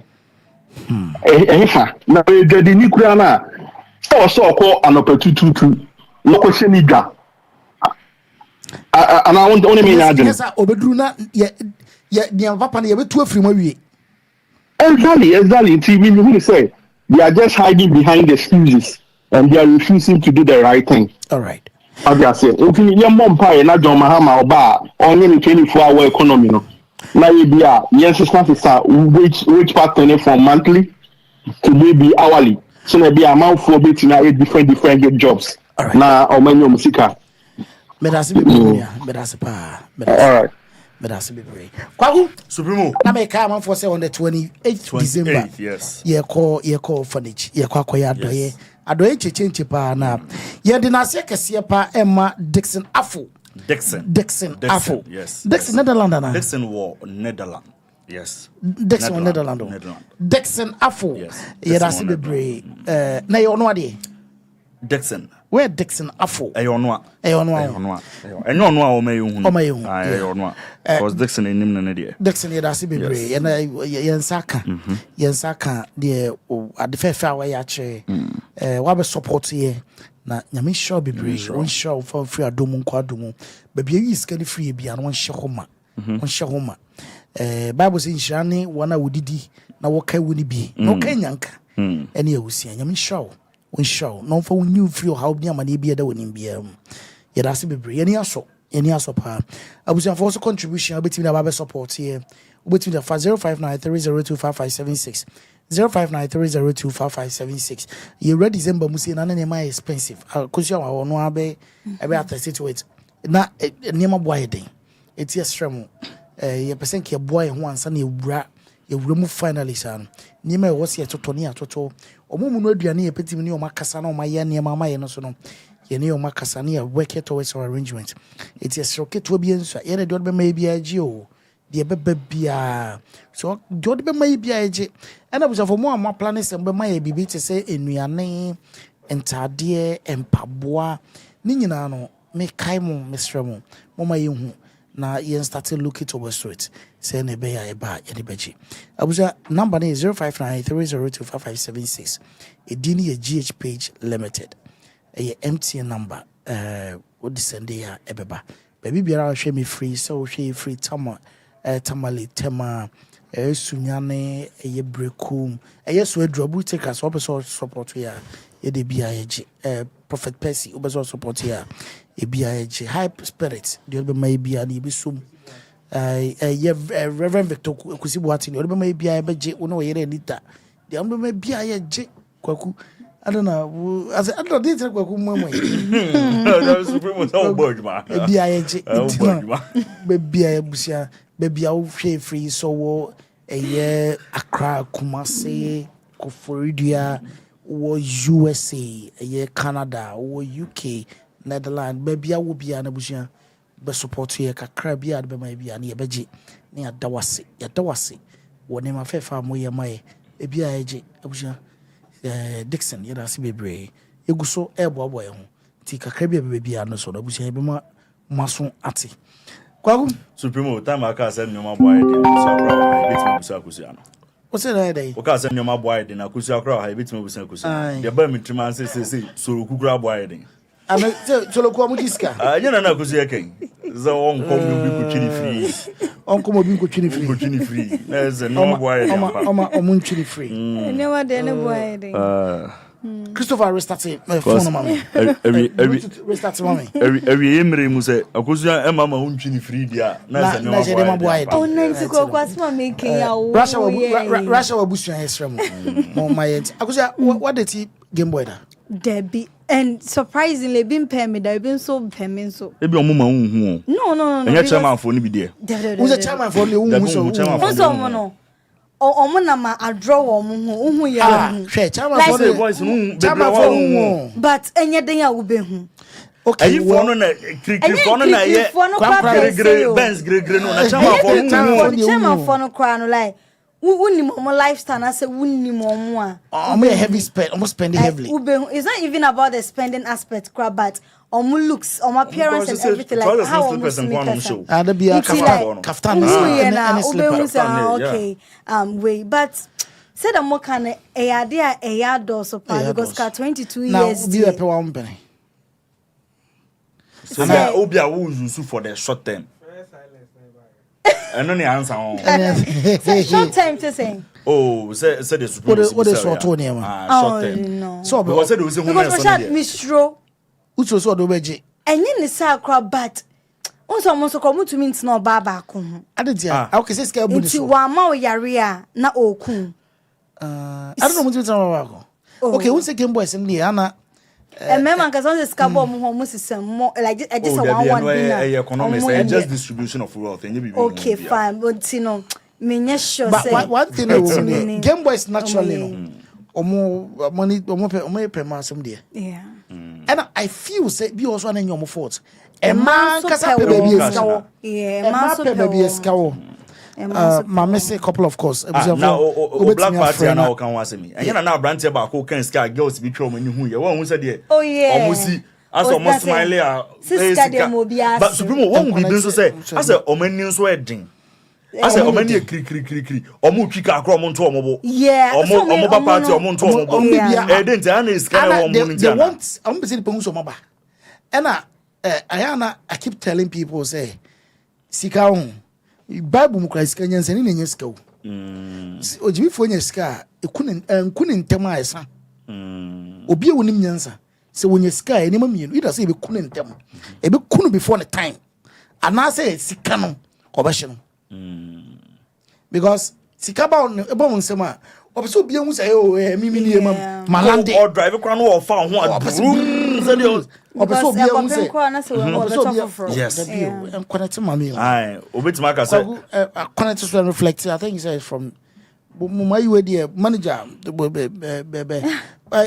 what video bi abama me na ma check we na okay beba abuja mesa pick course ni biem mama me some few minutes na what video yam net video Ose me jama videos video jama video no for boy no crap they were we 22 years here I can want say me era pay another information about say ono crap koto laptops no I will training on or training crop for like ono 22 ono school what taught laptops are or training the other colleagues they be Game Boy, game adwuma no. Yes. It's a institutionalized. My refi ade we. Institutionalized no. It's quite unfortunate. David bo video no ma me ne yanko enim. Bo video bi abenya bi amaye na. Bo video bi amaye. Yeah, anyway. He's serious o.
Yeah, Samba. Mofanche na ye PBBA play. We had a problem with the phone. I want to person pick a course.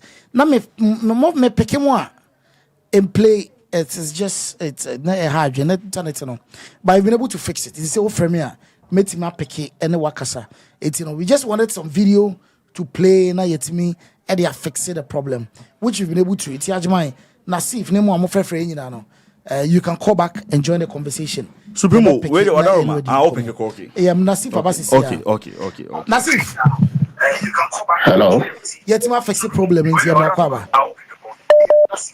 Good afternoon, sir. Good afternoon, Mini Makwaba. I'm patron professor. Namiado, Boko, Namonso. Boko, Center for me, sir. Na the patron is a professor. Boko, Nasi. Mentira, la quiero poner como base. So, Rashad. Ya va coger Samsung. Gana dia Samsung. Sebe duo. Ya Samsung. Ebe. Nasi kuya Gana na be ya nenye.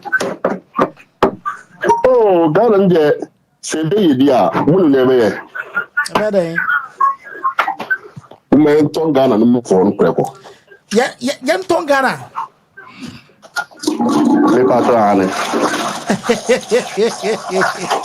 Yan ton Gana no. Asemu. Asemu batenya asemu. Rashad. Temu ya omuye wo Rashad. Mimi hu say Ghana media for radio station, hifa TV station, hifa.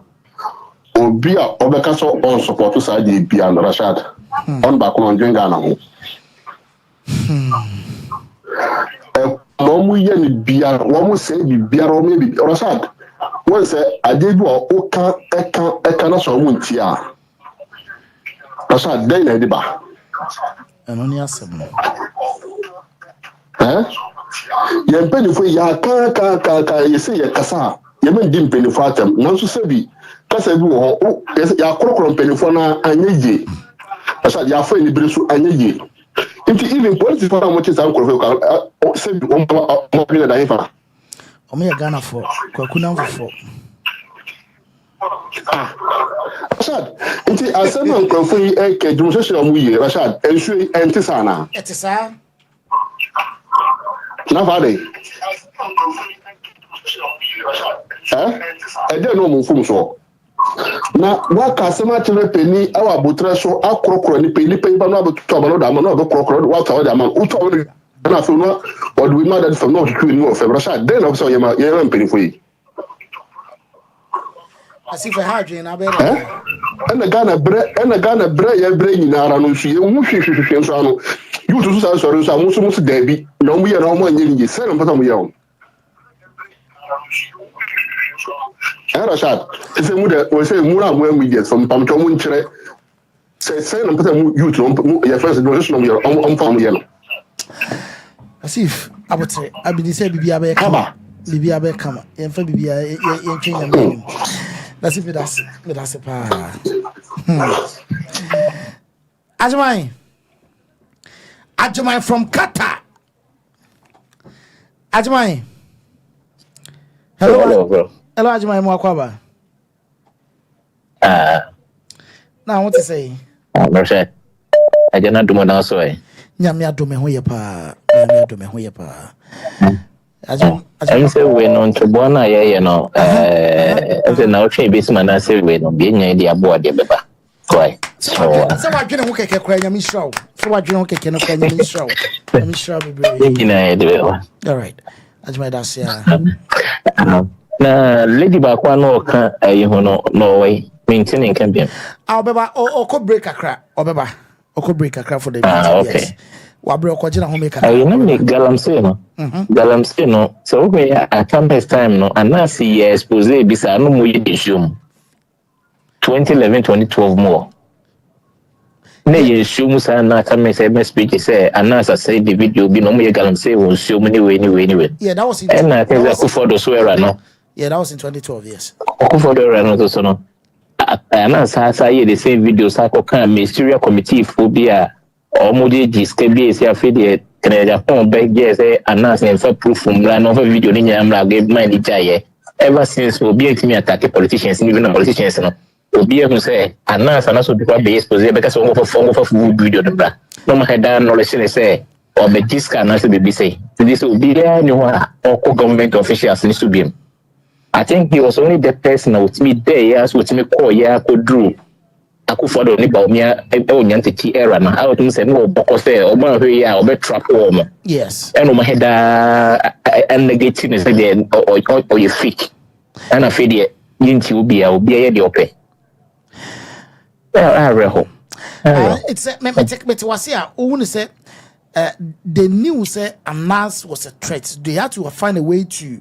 Say omo be mobilizing on say ya can I Japan is it can say so oman stop announcer that no require them will be chop voice okay there is a capital that say on be here on if on be good in no say the day I feel the rest obi gina ho ye say one student one buffalo say we as him say by better galam say me too we as him let me say I did back one me ho ya you say the time na omukasa o tun phone fast and member ka Ghana ho no o hina no so by this time no boni so they can ho ni no so they can ni ko so mo that's it, bro. So mo beti yenka. Nana Bodu from Belgium. Nana Bodu Supremo. Nana Bodu. Supremo. Nana mo kwaba. Me to sunya. Amenka unya. Ye jo so dodo. Ya Asu-B, the tiao. Me jo so pa nana, me jo so pa. Na pushi ato bon chero so me tiana sana. Wajeso. Every two or that the beba why. Me that's me baby me that's we wish you guys can mama on the beba. Yeah. And so we are the Busua and Bruce from Galamsey, doing line of flying to Mokane. That can home. Okay. Now, I can't say. The forest one in Ghana for you to do a crowd. Now, we proper a Holland passport or proper when Jessica really only in Ghana for water. Obediatem because yeah, man. Obediatem because Akoya Amsterdam Akoya very simple. On a Holland and I have no one. Debono or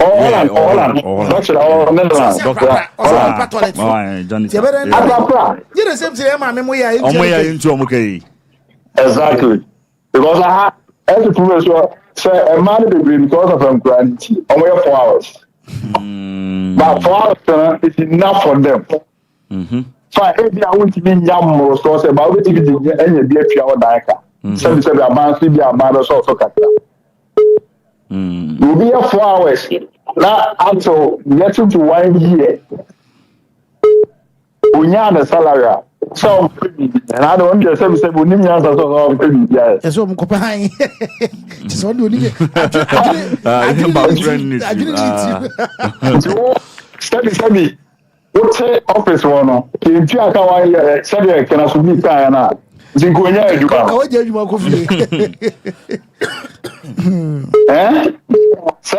Secretary. Zingochwa na gaoro yipya na kangunya. Wajai. Oh, Ademua, yes, a person, a chronic private sector, no. These are some of the things that about the private sector, also. Who workers are buying to income. Because the side of the world, no, side of that world now, private companies in the door to check government companies, no. Oh, it's a block be a juma. Don't be on me. I also Anna Galatayi demonstration of coin. I want to say that soon. Oh, Yentiobia. Exactly. Now me can't push it. So the mobile could be 77 in that's fine. South Advance, Abuama, Yoba. But we are now push ya. Mandela and a man of 20 odd years for them. So no, you know what you know. If you pay this was here. Nana would do you ya. With the other Kwakus, Nana would ask Kwaku comment Supremo. Comments be baba Supremo. Mausa IT afraid. Yeah, Titi afraid. Squad afraid. Anti Adwan Frey. US on Frey. On so afraid, no man me am picking. I was among Frey back na me nti obia. You bet obia adwenche. You bet obia adwenche nti no. Me am me adwo akona du omu nyina frey. Na Mr. Richard Dandon na eka sound once but I think any finish side on sound no. Eh pa na afede o ma fix. Okay. Yeah, eh pa na problem no. I think any from on. And IT, Mausa IT about me Okay. Hello IT. Yeah, Rash. Yeah, Muakwaba. You know, to be with you. Yeah, Joe Sododo. Yeah, Eba, my Friday days. Into me, my name was never important. Yeah, Madam, more provide you with the educative show. Yeah, that's it. And I person make a cry. You tonight, banner. I game with them, and person make a cry. You tonight, banner. They say they don't hear you. Because the air corner, but advice I can't person with them. I'm gonna say, sometimes you must sacrifice a bright future for some material you may be within your early age. And I stay with life into that NBA. I'm sure some boys yes, you may game way. Also, we saw one may be a deal is when you're sustainable. Yeah. When baby, ama emfa say wo ko wani ma wunyi wa brabom no na fidi em baby ma obusan say dey na obeye ene wo hwe ye friend man no so yes wo dey wo hwe man no so asa hook up and sa select when ya dey wo dey hwe ya sister Moisha wo ka se Moisha hwe say dey na ho free we educated na ka fan say we live it say we sit here na ka we nya say be be me ni munyam for whiskey be man ware na so no ne dia kama sabre kai ke bia ka kwaku ware na se ka kwaku ware no sabre ka kwaku ware no what you say but now you man odu ku gine mu just for material things within that short time and if any we until you see bibi mfima demonstration so when say Ghana no yet your memoir the before some about demonstration so my main can't zoom lion phone so you pen a crack Ghana you pen a crack back me or bet na TV so come block for oh yes I am money I'm fun to say why you do be 2 months in chair okay be your day name I mean just 250 a Ghana only saying do $20 in pool pay $50 so that's our monthly wage I thought you ain't me to buy him some of the dollars I can see any maybe a bit more crash someone passing the other. Oh, no, young crack I can't try away. I didn't and yet. Oh, Sunday, I was see a couple near Party Galam saying a boy in Summa. Then I did Kakara Mecano. Yeah, that's a bit that's a abuja oso betima frɛ na wakyerɛ wadwen ye nyina obi a kyerɛkyerɛ na adwen nyina yɛ bɔ man no adwenkyerɛ nyina ɛyɛ ɛmoa nkakra ɛma abuja Rashad na wo ka asɛm bi na wo say Game Boys na yɛ ba what's the day bi so ahwɛ omu Game Boy na wo ka ɛnyɛ sustainable dabi and the way na te so enu kyina na cap etoda me kai time and you university. Come near friend rich and I very feeling dear papa. Osoyon. Quad control. Hey, I pick it. What G control? Papa. Now, yes, I guess now. Hello. Also, hello. Pastor, didn't maybe have free. Pastor, friend me precious, me face Switzerland. Precious, me Pastor, manenkwa. Okay. GhPage, Rashad, Pastor, say. Ebisa wasemo. So journalist so. Me bashwane. Enti say we dey o say no work about ko stomp ground no ko cover bibi. Okay. Na so ko na e ko attack na. We be feel say. Oh e be me ya pa. Thank you. She police phone. Oh adi ba ko demonstrators no mo re finish say.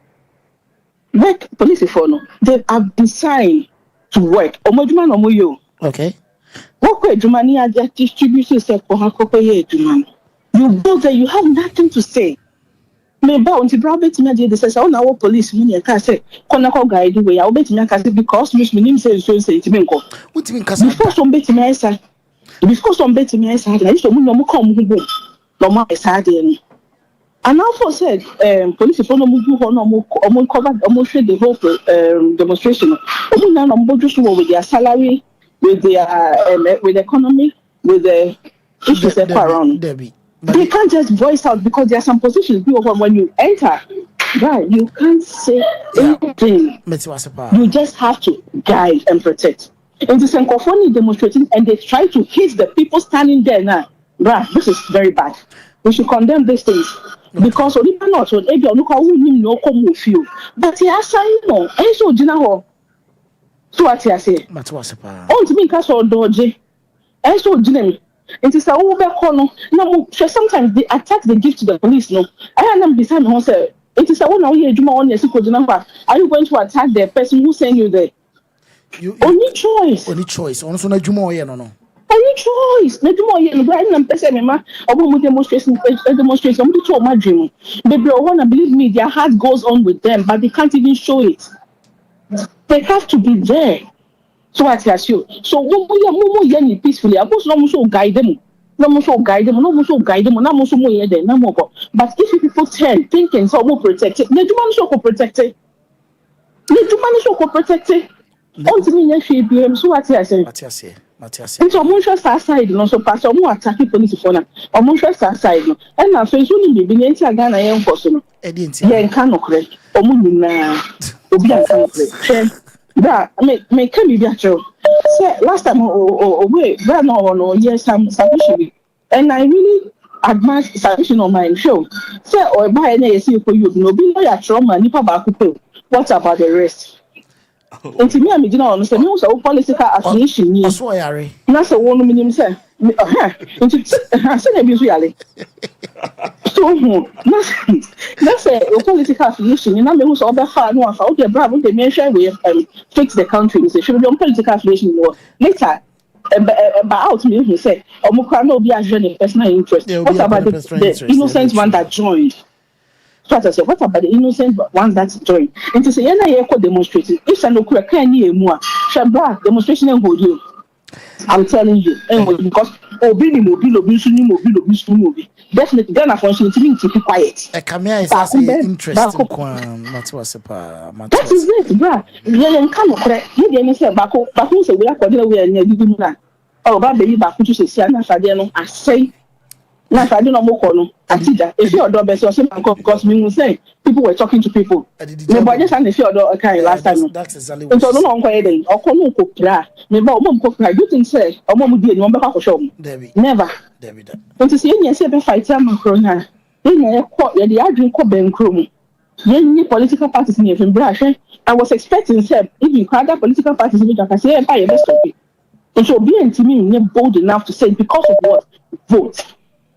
So what you say? You say, na ya reho pa ne sebra, ye pini fon be konkofo krom. Akochele pa na omo picture pictures. E wo ha say na omo ba na omo posti. Na wo die, why ne tantan. Precious me that's anti-free. Precious anti-free. Right, me last time they saw in the station, I'm in trouble.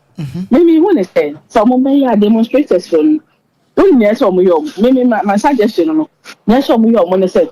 Nkada ko mutu parliament of no mo ometro ho hia o mo platform obi antena se mo obi MP the people patrol in mo sign no ex gratia obi obetena so bia no ba be ko school Ghana o yale mo betena Ghana hwe mo ho yale na fe yen hwe mo be pere so mo kwa ban o banko no V8 o banko no V8 da me can be that corona me woman no corona me Rashad corona me ti mo da pa na so me ke me we are fine now Switzerland. Bano, to say some say no, to say the same neko. Bano na omu president back or the parliament house did the sandwich within the newspapers. Or factory, maybe it's factory. Or co-official way, yeah, and not your friends or convoy, any leading. Yeah, Africa near Nisikan, no money, spend Nisika more. I represent me. Now, one thing is that I've often to do for my functional say what we are doing, I've often cash of money, they know it. omo mfa ye hu to nti se de hu compare man no ye hu ye omo siri because don't you know ebo nim say corruption cause they know we de mun kunku mo ma be fa mo asas na ye ni ya mam bra me da se why yeah that's very precious wakasa papa wakasa ma won say corrode frey crosso frey ye chem ko backbenchers backbenchers was it on class on page copy road the blogging supremo Ken Asu-B the Canadian scientist Mamenchi akushia na menchi abusuafo nyina Rash me busamo mumbi no me pemumi ensamoje nchire. Okay. What is the possible solution? Say we are president pa ya ma president. Okay. Edo ade na nka be they are stopping galamsey. And they are stopping galamsey. That's Rash. Yes, first of all, I've been saying it say Yenina G2 we should admit say the number of licenses that they are for hiding under illegal from say a small scale mining. And also it's unreasonable. The number of licenses you can cancel. Secondly, as of now, we need to declare a state of emergency in our forest and in our water bodies reserved for areas. Now you break it down. And you see stop them. Okay. You should all get out of the forest. Everybody out. Who alliances so they just get out. You can solve your problems. Near who say okay. Alliances where you cry say I spy. You hear before. You best select very few. There are some cry we need to join you together. When you say more than 100 in now me say from 1995 to 2016, now 57. From 2019 up to now, we have proved 1,600 and something. You see what the problem is? Okay. It's declare the state of emergency. Those who are doing it well, those who are not doing it well, get everybody out of the forest, get everybody out of our river bodies, get everybody out. Now, submit your document again. And let's go back. Ghana president here. Also, solution is into galamsey. Minimum call for Virginia.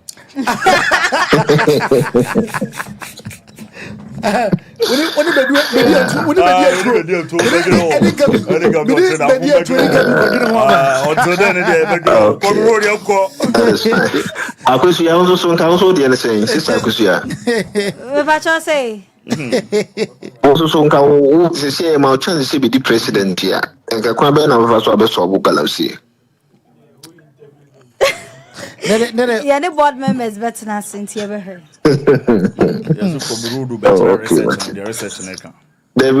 did research as a but maybe some do some moments a final question. Maybe do some question because we solution.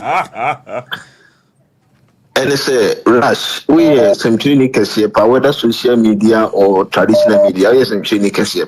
Okay. Our former president Mahama was in a pair of beam. Who as Rash in some clinic here.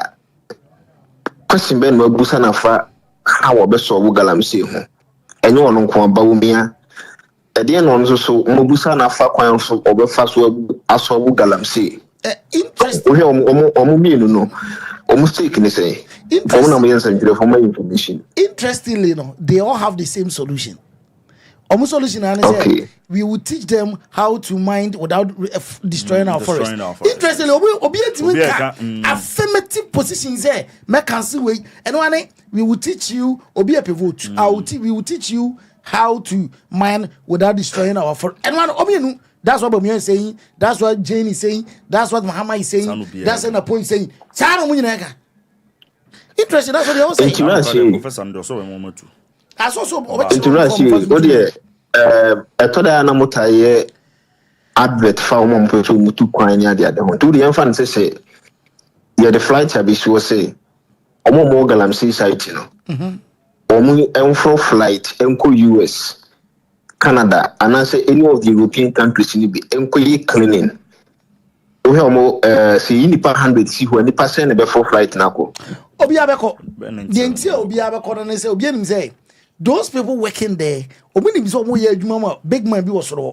you come na de no it's no and this kind of me pay it's no if there is one of them beginning make as obi no one ma nani ha and I say okowura amene na kono something I want you come na de me I want job I'm not getting and as somebody from Accra be catch him so consignment say na menya wom na me it is if there's opportunity to travel to the US to the UK to the here now say minim say mensabe come no I will choose that over this because I know it's safer than this. It's quite simple. Okay, Rash, last question and I say minim work with US da. But Pacho Kasamiti okay. In your imagination, US and Ghana and if apana efin. Aye. Oh, Ghana fin here, but what's the US no? Ghana. Into US and Ghana, I if apana here cleanness. Oh, of course. Ghana in here cleanness. So US so Ghana. Into the international the flight because says uncle for no. Even uncle crew no here cleanness. We na be done yako. Na crew na here cleanness no. Omo domo so monye. Bombe tu galamsi. Because ye human idea. The stigma bobi home. Obi a ofa bola ye the stigma bomb say ye adwumafo obi a wo prefer say ye adwumafo and we don't even pay them we wait to so en say dwani ye na me ko US na makopra na etua mi skena say skena metimi da dwuma busu a why wouldn't I choose that obi o ko US o it will be a calculation no obi a calculation ma o Facebook or say Kasoa Zoom Lion for na 2 cities 20 pesos per hour 50 50 pesos per hour that is fine okay. And if that is the case here, we need say sanitation ministry, any sports ministry, and no one private media Google and say Ghana. Oh yes, of course.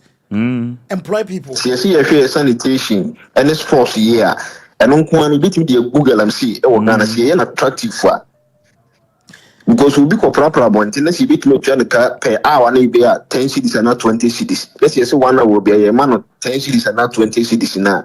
That's about some which men are getting to 3,000, 5,000. The paradox in a book of trans and a team send a team home. To strong galamsey is not about see a chini per boom. But say be put measures in place, may there solve a problem. Road for 2020 saying 2030 saying meba but 2028 and up 22 if you about 2032 I was a mayor you may just kaka crans and Kogan and they went to ya tomorrow if you come road there if you about kwanza if you about all right I was just with my friend cash money free what's in Kanje me take cash money in catch yeah free but unfortunately a cross for free unfortunately meant me but when they call back we are going to pick it na any o mabon komo but Kwaku Supremo you are telling me that you don't know the solution to solve galamsey Debbie Minkaza. Oh, Debbie said that was just by the way. Then just a passing. And you trade the crown over first solve galamsey.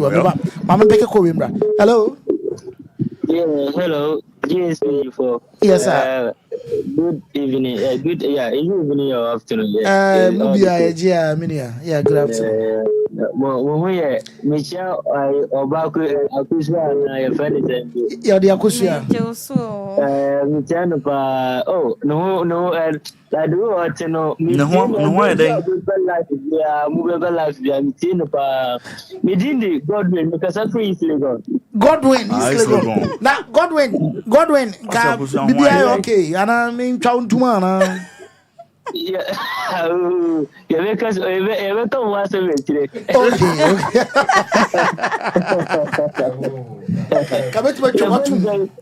Your friend say, Madam Masini, you are palm, we are more my Ghana. Yeah, that's so. Especially Rashad, Unia, on the tour, as a deal.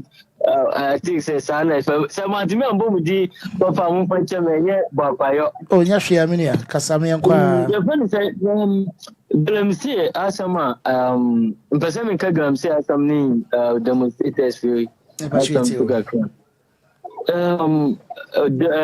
Galamsey, Asam not Yana, Yasif. But your bayan is there, then the plan of state of emergency, you know.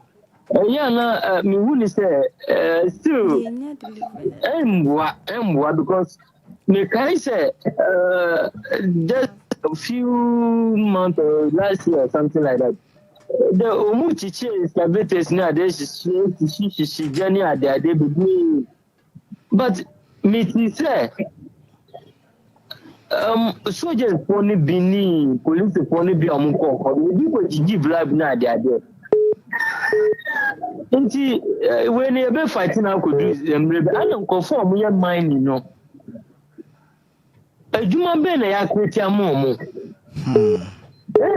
Oh, create a Juma. Simple so be jagam say because when you mean you won't feel say near there. Ah, we are the so be no fee. Omu pesca dia yebi. Omu pesca dia didi. Enti nipa na when yes can didi. So who say who could declare state of emergency. Nipa omu nyina be ba be drift. Omu ba be drift then omu be di. Enti ba omiani mama they should tell us say oh me ba sa areas no me ye adwuma me create adwuma say I was sampete mu ho amankoko amugu ho no o me ge adwuma ye as simple as ABC ana million na onu so ba ya obeka zoom lion for one some ni adade no me gidi say omu increase sa kana ye di chomu a month no so omu increase be even 50 Ghana a month and answer a 30 cedi 20 cedi a day we are ubeji wadia yes so say nkoko bebrebe ba be yes edumai no my year o ma je musika ana ya kwani say ye ni ko ye chi omo it's unfortunate say ya chi omo me bomba say court do grantu mu be no omu afimu all right na omu but the me can say minua babika somebody say yeah sometimes yeah you can we are demonstrator that doesn't mean say all powers belong to you no you are demonstrate to the country to the president say obehu no ma ekukoso ayenye no a obeyede obetu wan mo but the police ni eko guarding na woni ne beye say woni ne eku a say it doesn't make sense ntwai god when it has be brain it has pa medasi nyamita mo na mo yin amen kwaku me last caller okay my last caller my last caller crow backbencher crow my last caller crow. Hey, one of my boss, yeah, you're Bolanga Blue. Backbenchers. Supremo. Crow. Rashad, wait here. Kokume chao. Mejo super. Aba ho fe. So ho ye bibi abako de. Nyame adome ho ye pa na onso e. This is the Hoyapa. Rashad, let's maybe boost our question. Yes, you. Say, protested there a year, you. Say, we are what next?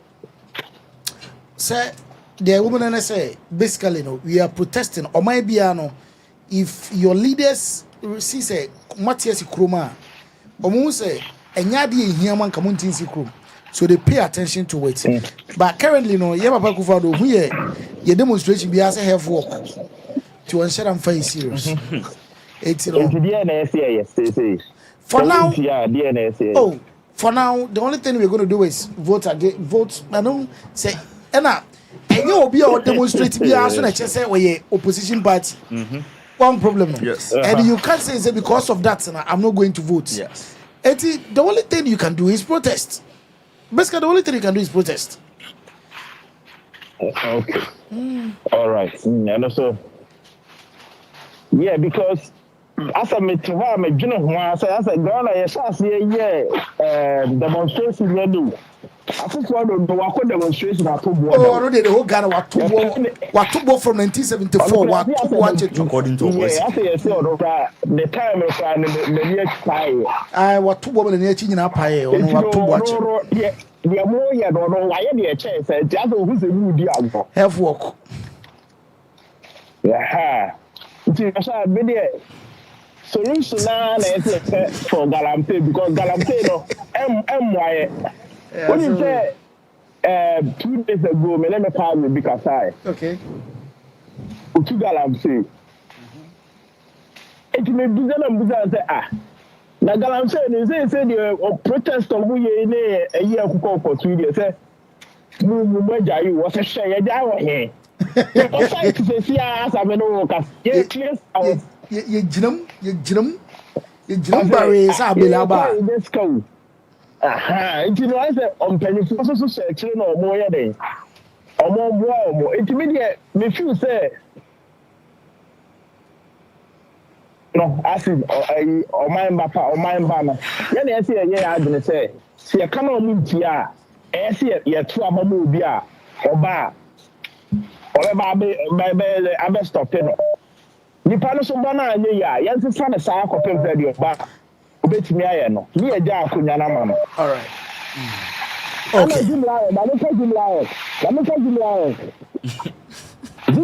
ye dum o hodo.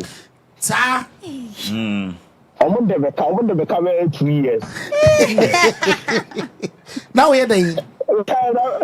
Retire with 200. Me e help more proud so. Okay. Not yet. Not. And no supervisor. Who am I here? And I said, "Ni entia kra." Me entia started them back. This one be 2 years. 2 years. I don't be DJ Jumama. Na dia no come san come sika. Dia na no mo ka kire o. No, dia we Rashad we was why she we sika. Jeju we na mu we nya adwuma nya ji no.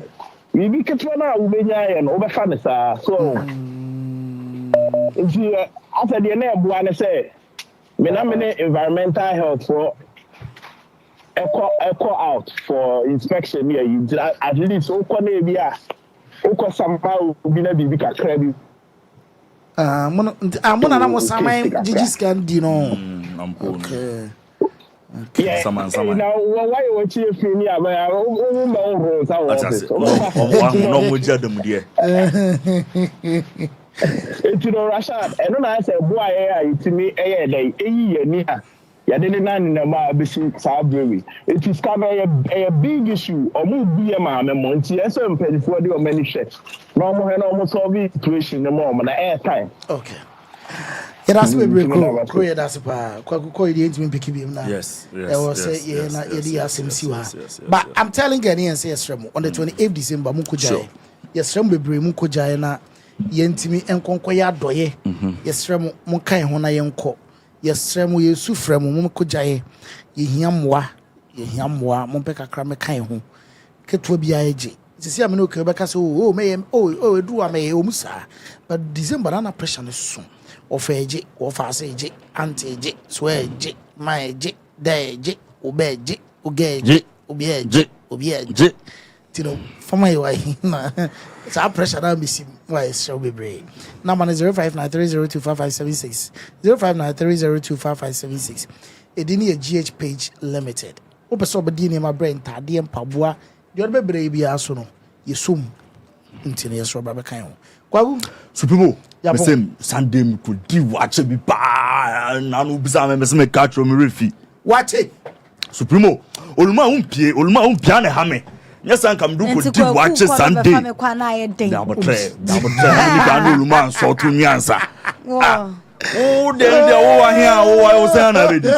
oluma mpie na ha me no because oluma mpie ti street ni ma supremo watch bi am ko di wo de cham so kire me supremo on say o de hema no on say watch kakra sheto kakra watch so yankwa ho yeah can boys asemo mo pa can boys asemo mo pa nya watch kakra supremo unya kokko kakra supremo no wanya wele no de friend ka huro ha no wele kakra wanya opetiri ho me petiri ho pa okay kakra na twinam no akoko ekosia no yes ya no na ya hye no yes so minimum do Sundays pa kroma Sundays the champs 5:30 p.m. okono we draw na squad pack na nyese ya pack cars ni ntina ne bo adi ho PSS watching or the champs PSS watching yes Sunday nkwano supremo Sunday numre na kameka se Monday o mere bi ni supremo still na still no betimi arrange onye nyi bibi no mere betimi arrange yeah obetimi arrange onye bibi mere ye supremo still no betimi arrange Onye bibi PSC. Yes. Supremo. Yes. I'm gonna say Butchis and Bookies. Butchis pub.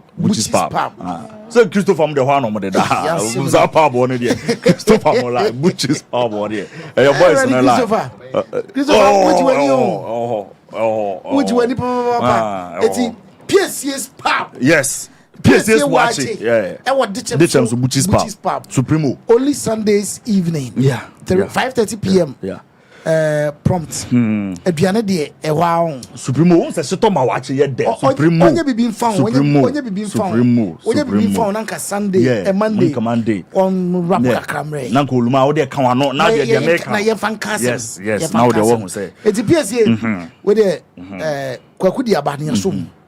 Na osema ndi umiyete nkana so na akusa sare na akwa mfa nanko medene be ko na sana medene be ko no akusa sana mdo be kokra na mekire no mu amu no na obi nso buzam za kwanto mu nsem na opeso oba so ade na wonye na fa number no to so mamu fa number no to so akwanto mu nsem na nkofu busa na mo pese ne apostle nkomo ye ne apostle wonkomo ye ne apostle wonkomo manager o details ni nyina ntia pon a me so fa number no to so mamu akwanto mu nsem ye number na 059302557576 number na free so 0593025576 so for so story bi a person ne sha baby a obi Africa ha ko bi a wo so bia Europe, Asia, America, baby Australia, baby Obia. So what to quimpo? And Waba Ghana, and after war, as some more person can. It was a phone number, no. Oh, yes. We'll send you a message. Our number is a WhatsApp message, and I'll be to my friend 05930255576. Yes. Yeah. Supremo, you also have a story about. In some moment. Was my fans were chilling. Also just story ba and encha kwanto mu sem so yen hwe mu abuja yerebesia see come 28th yesrem 28th mama yenti wonka 28th yesrem bebre mama kan ho na yenti konkoye eye donation ewo orphanage kwaku yerebesia yede obi biase akosia yerase bebre kwaku Supremo Yami Monday. Na enkane na misisi eso misisi ama kame na ato na twetweme binya 3p garlic mixer no aboa me pa ata miracle bi wo adro no jese mafu no kra se die sia twemi anka se me humi esi so se me humi ana esi so obeka se die bibi hye me so bi no na ye normal mi BP ne ti no ti pa me sa 3 days ni na adro na anka se de nyankopon de ayi bi ahodi se ma yi bi nya sam ketwa ana se we de me fro aka so na me fa hye me nkwa na me de abe fa 3 years ni ana asa me gina wa me na mu sinya hye me kwa me de ameko bi amu so much me dru aba 6 years ni o tema di am ye maji se ene me jaina saya le nem kumi preko ene 4 days ana me koto 3 garlic mixer ni tema me kase yankupo ni yam se ende ya me no kase me wa to me a me din wa me ntiase 3p garlic mixture ubenya bi wo mamu pharmaceutical shops and herbal shops Fred Piwak e 02489288824 and 020100000. Gentlemen, welcome to the Big Mama Cooking Show.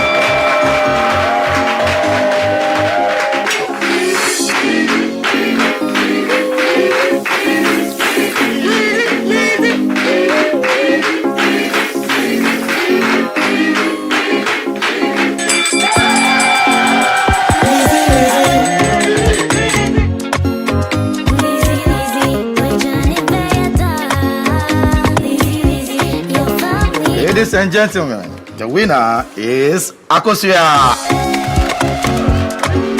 There you have it, people. Lazy tomato mix makes for tasty and delicious. The secret to this winning meal, be it your abe, in cotton coin, in crack, wukontomre, wujollof, diani bia ube here tomato mix no. Kaise, Lazy tomato mix makes food delicious. Can we eat?